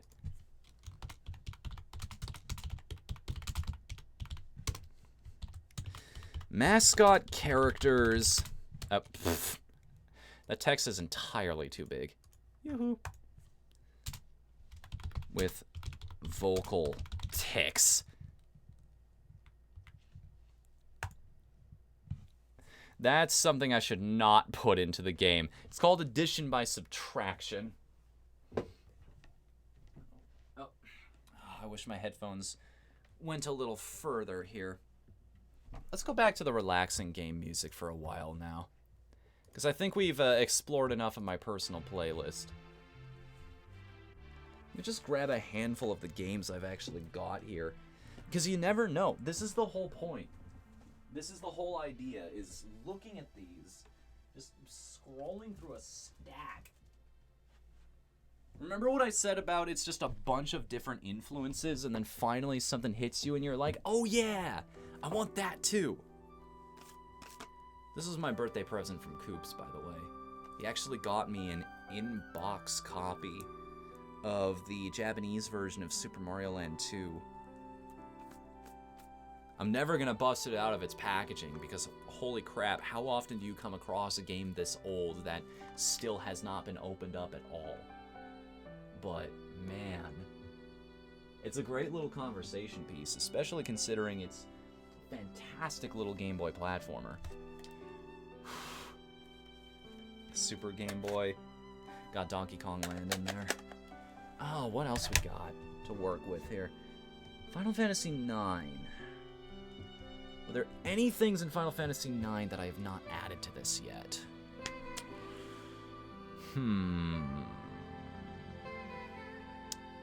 Weird as it sounds, I have had nothing but good experience with runaway princess characters. Oh, not this song. This just makes me sad. No, not Star Stealing Girl. You're breaking my... You are tearing me apart, YouTube! That's a fresh reference for you. Speaking of Chrono Cross, though, that's right here in the stack of PS1 games I grabbed. Oh. That's another mechanic, if nothing else.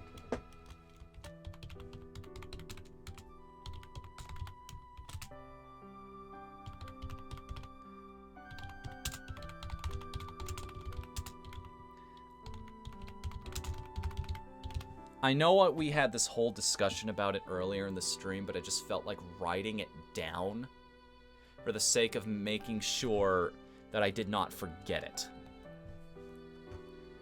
To make sure it's always there for me to never pass over. Chrono Cross made me think of that again, because it...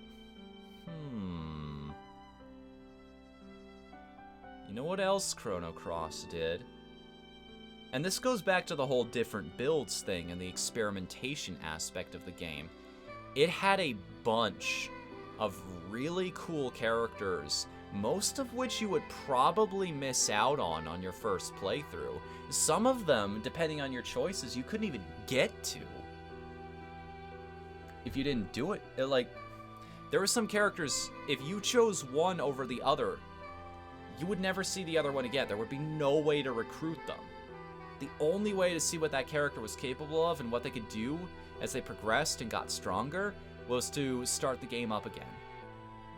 I can remember one specific instance of that kind of early on in the game, and meaningful secrets.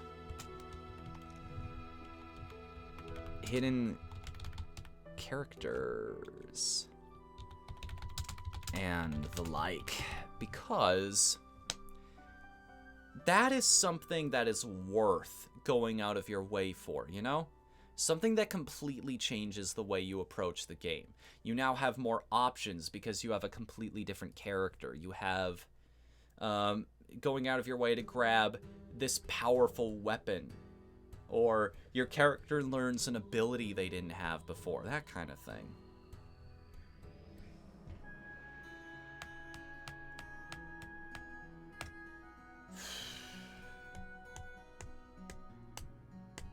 This is going to be kind of vague, this next one, but this is also related to Chrono Cross. Surprise your player. The purpose of this is to not be predictable, to keep people paying attention because things happen that challenge what they were considering before. It could be a twist in the plot, it could be some new mechanic that they weren't expecting to be there.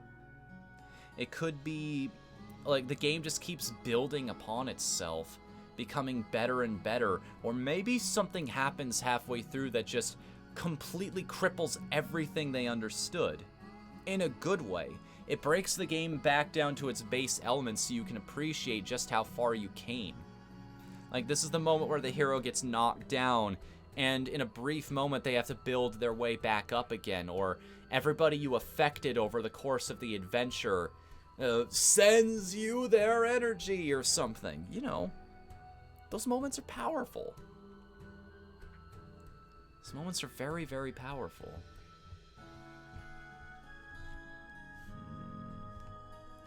We already wrote down humor, right? Yeah.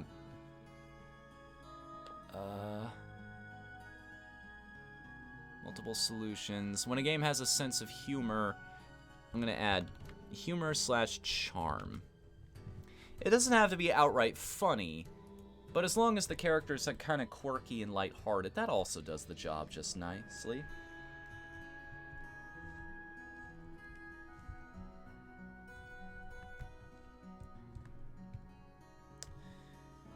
That's everything I got out of this stack. The whole point of doing this is the more reference material you have to work with, the better. The more ideas you have in one place, the more potential sources of inspiration you have to grab from and pull from and put together into something, the better it could end up being. All that's left at that point is to just put a lot of yourself into it. Which is why this is all the way at the top. And it's why that's not filled in, as I discussed earlier. Is anybody even watching the stream at this point? I wonder. Ah! Color me surprised. Apparently I actually have 5 people here that are just listening to me talk. Hi, guys. You don't have to participate now that I've said that. Don't worry about it. Stop typing up that comment apologizing. You're fine. I've said before and I'll say it again. I don't mind how people watch. I'm just happy that you're here. I'm happy that anybody likes hearing my mad ramblings. What else we got? What else we got? Ooh. Oh, some good choices right on the top of this. Let's see.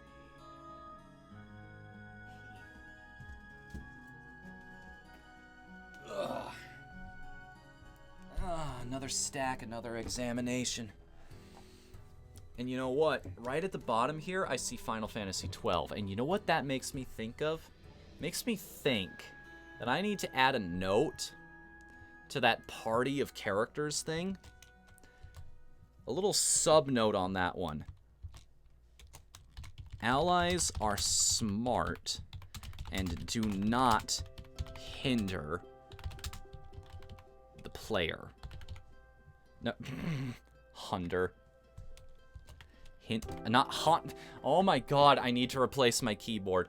I feel like I should show this to you guys, if it'll actually show up on the camera. Nope, cord's too thin. But, well, I'll bring the camera to you then, smartass. Yes, let me change this over for a second. So, you might not be able to make this out. It's like, what am I looking at on the keyboard here? The answer is not much. See how there's a P on that key? There's nothing written on the rest of the ones near it, all the way down the center of this board. I think the next definable key is a J and a K there. This is what I work with. Probably explains why I make so many typos. Does not explain why I can't seem to find the apostrophe key on my keyboard, though. That is entirely on me. That's just because I'm an idiot. Oh, there's Wild Arms 3 again in this stack. Metal Saga is the next game down in this list. Metal Saga, if you don't know what it is, it tried some very, very ambitious things for an RPG. It was an open world. I just got another idea, but I have to explain why I'm going to add this to the list. Metal Saga was an open world RPG. And yes, if you strayed too far in any given direction, you would immediately encounter enemies that were way too high a level for you. Maybe Metal Saga was a little too open, but the thing is, it let you make mistakes. It let you... I'm gonna write down game right here. Games that let you make mistakes. Because what if a player gets smart about it? Dark Souls loves to do this all the time. In the beginner area, they will usually have some giant, scary-looking enemy. And some players might just be like, nope, not gonna deal with that guy. But other players will see that as a challenge. They will try to take their beginner gear and pick a fight with this thing and try to overcome it. They'll try to be like, yeah, I want whatever you've got. I want to take whatever weapon you have or what extra resources you have. And reward them for that. Like, let's take Metal Saga as an example. If you manage to strategize it in such a way that you properly defended yourself against the damage from all of those enemies, you gain a lot of experience and you level up very quickly. You might push yourself over the edge for all of the plot elements that are in that particular town at the time. You might just give yourself a boost for being particularly clever. Give people that freedom. Because again, adversity breeds creativity.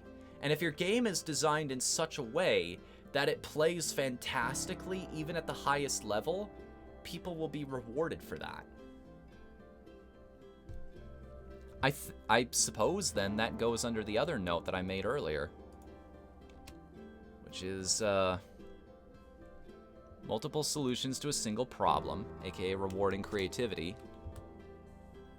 We'll just put that there because yeah, that's exactly what that is. It's a game that is allowing you to make the mistake, to get in over your head. And the thing is, it's your choice at that point. Metal Saga is not as good as I'm making it out to be in that sense, because it does not signpost where those invisible boundaries are. You don't see a sign that says, warning, you're entering an area with significantly more badass enemies. Turn back if you're not ready. No, it will just let you... you will just cross the threshold, and suddenly you jump from fighting level 15 enemies to fighting level 60 enemies. And it's like, welp, I guess I'll die. Just needs a little more refining, you know?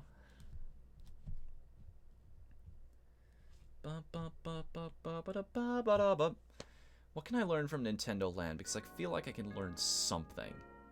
That game had a golden bullet. Asynchronous multiplayer can be really fun. That is a mechanic I really enjoy. I feel like there is a lot of untapped potential in asynchronous multiplayer, where one person is capable of some things and the other players are capable of completely different things. I feel like there's so much more you can do with that. The Wii U was completely built around that idea, which is why the people who played Nintendo Land remember it so fondly.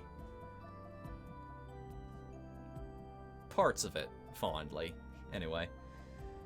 Final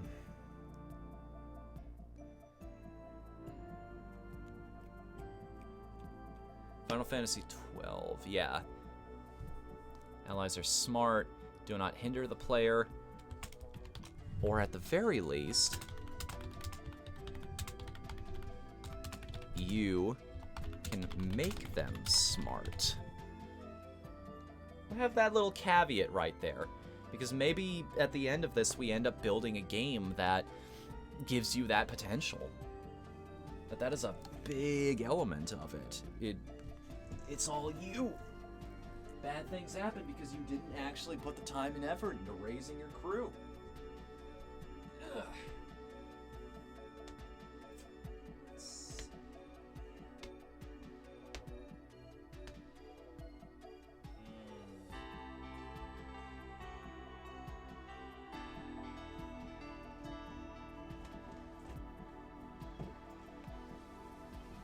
I just want to reinforce this message in one more spot, because I saw Devil May Cry here.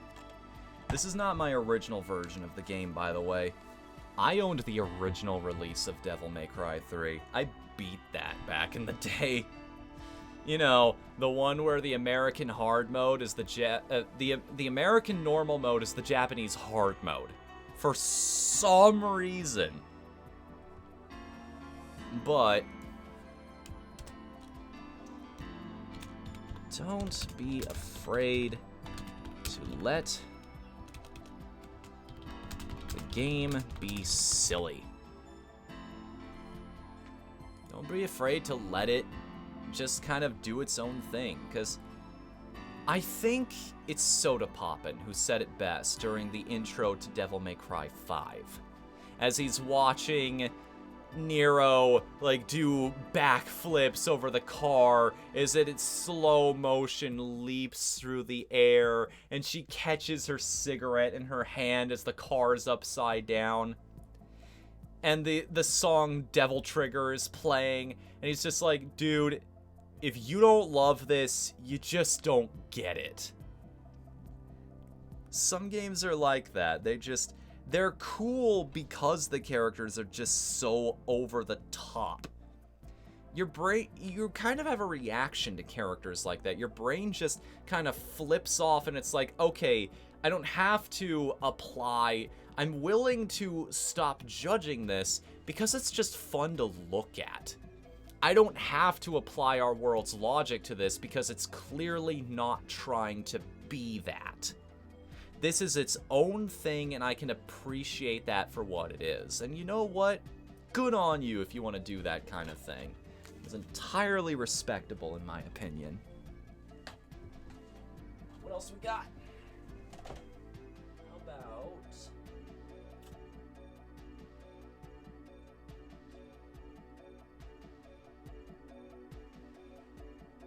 Un momento.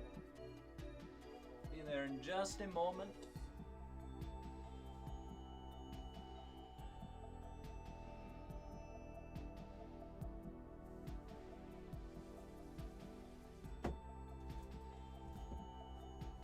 You know, I think that's everything I can possibly think of. Like, I'm racking my brain, but this list we've come up with, that's just about everything I can think of that I like to see in games. I like really good music, cute characters, good aesthetics, cool female characters, underdog characters, goofy characters, runaway princess characters, and maids. And the maids that attend them.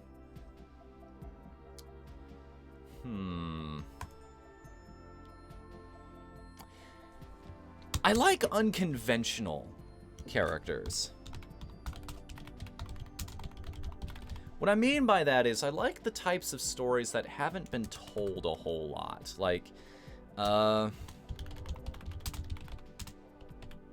characters dealing with depression, or, I don't know, trans characters, or cross-dressers, etc. You know, explore that. Like, those people are out there. They have stories to tell. Who knows? Maybe you could learn something about a type of person you don't entirely understand, but still has a fantastic narrative to share with everybody else.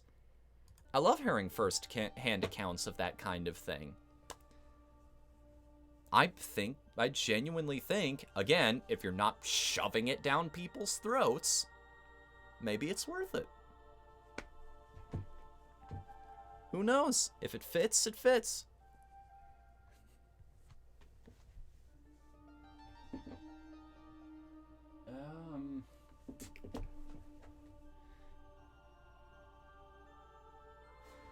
You know what? I like happy endings. I like games that end on a very positive note. I love games that leave you with a feeling of just, I'm having a good day today. I am happy with everything that happened there. I could not possibly ask for more out of this turn of events. I like games that do that, that just end off, conclude, and leave you satisfied. That isn't... I feel like I'm getting very close to a That's What She Said joke, so I'm going to move on from that. I like... This is a little bit of a cathartic side of me, but I like bad guys getting what they deserve. I like seeing somebody... Because karma's a bitch. And justice is sweet when it happens to somebody that really, really has it coming, you know? That's also very fun to watch.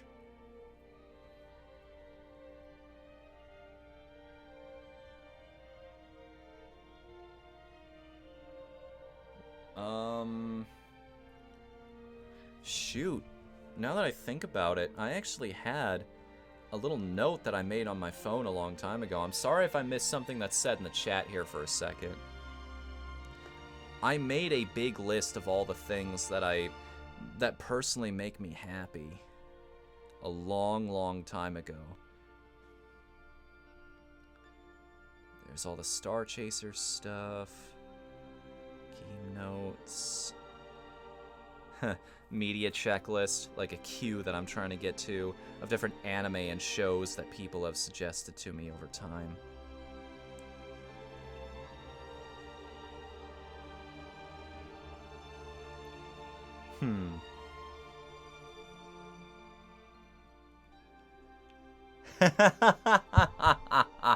Yeah, I forgot about that one.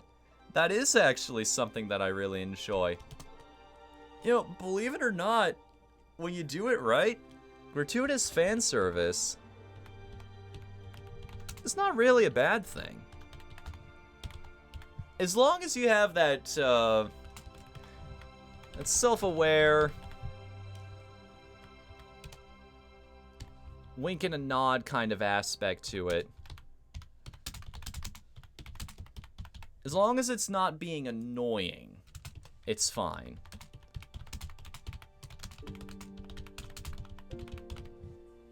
Man, I love these compilation videos that this guy's put together. He really loves Hollow Knight music, and I totally get why. That soundtrack is very solemn at times.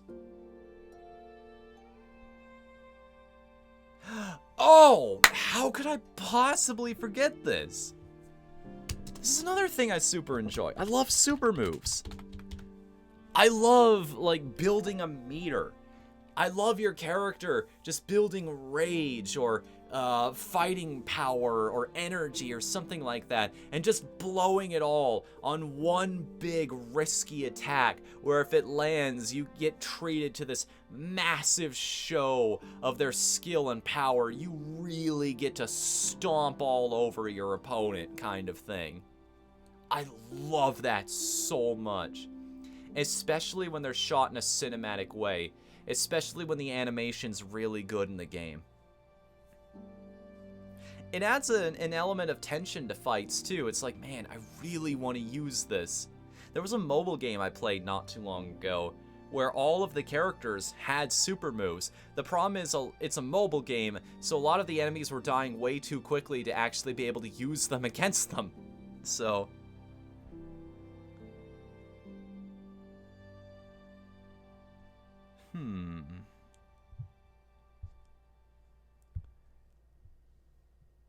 Well...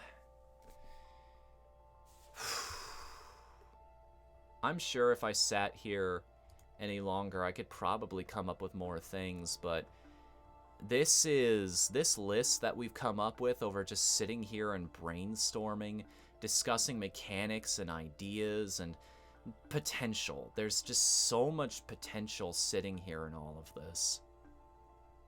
I'm getting excited for the idea of this forming together. This brainstorm session has been great. I'm glad that I've shared it with all of you guys. But it is getting a little close to 10 p.m. and I'm getting to the point where I'm a little tired. I know my brain's not going to be working as good as it should be. I've also been talking for so long that I'm starting to feel it right here. You're getting old, Fnu. But thank you all very much for joining me here, but don't go anywhere quite yet. The stream is not over yet. We always have a couple things that we do at the end of every show. We do not have enough people here for a raid, but at the end of every show we do roll one of these to see if something amazing happens. It's a 6, which is not a 20, so I guess I will just say tonight, thank you all very much for coming by and joining me for the first episode of DevQuest. I promise next week we're going to have a little more. There's going to be more than this. There's going to be... I'm going to spend all of the time between here and now putting these all up together and taking the ideas I like, filtering it out, and coming up with a concept. Or maybe even a couple concepts that I will pitch to you guys. I will run past all of you, and I will see which one of those ideas that you're actually looking forward to the most. And that, my friends, is what we're going to be developing for a while here forward. So thank you for joining me on this crucial first step. As always, I am Whatthefnu, and I will see you... thank you for coming tonight. Please join us again Saturday night, 6 p.m. Eastern Standard Time as usual, when we will be playing through that Celeste Chapter 9 DLC that got announced not too long ago. If I've unlocked it, that is. I'm not entirely sure what the conditions are again, other than beating the core, but does that mean you've beaten the normal core or the B-side? So we'll cover that when we get to it. We'll cross that bridge. Until then, I'm Whatthefnu. Later, everybody.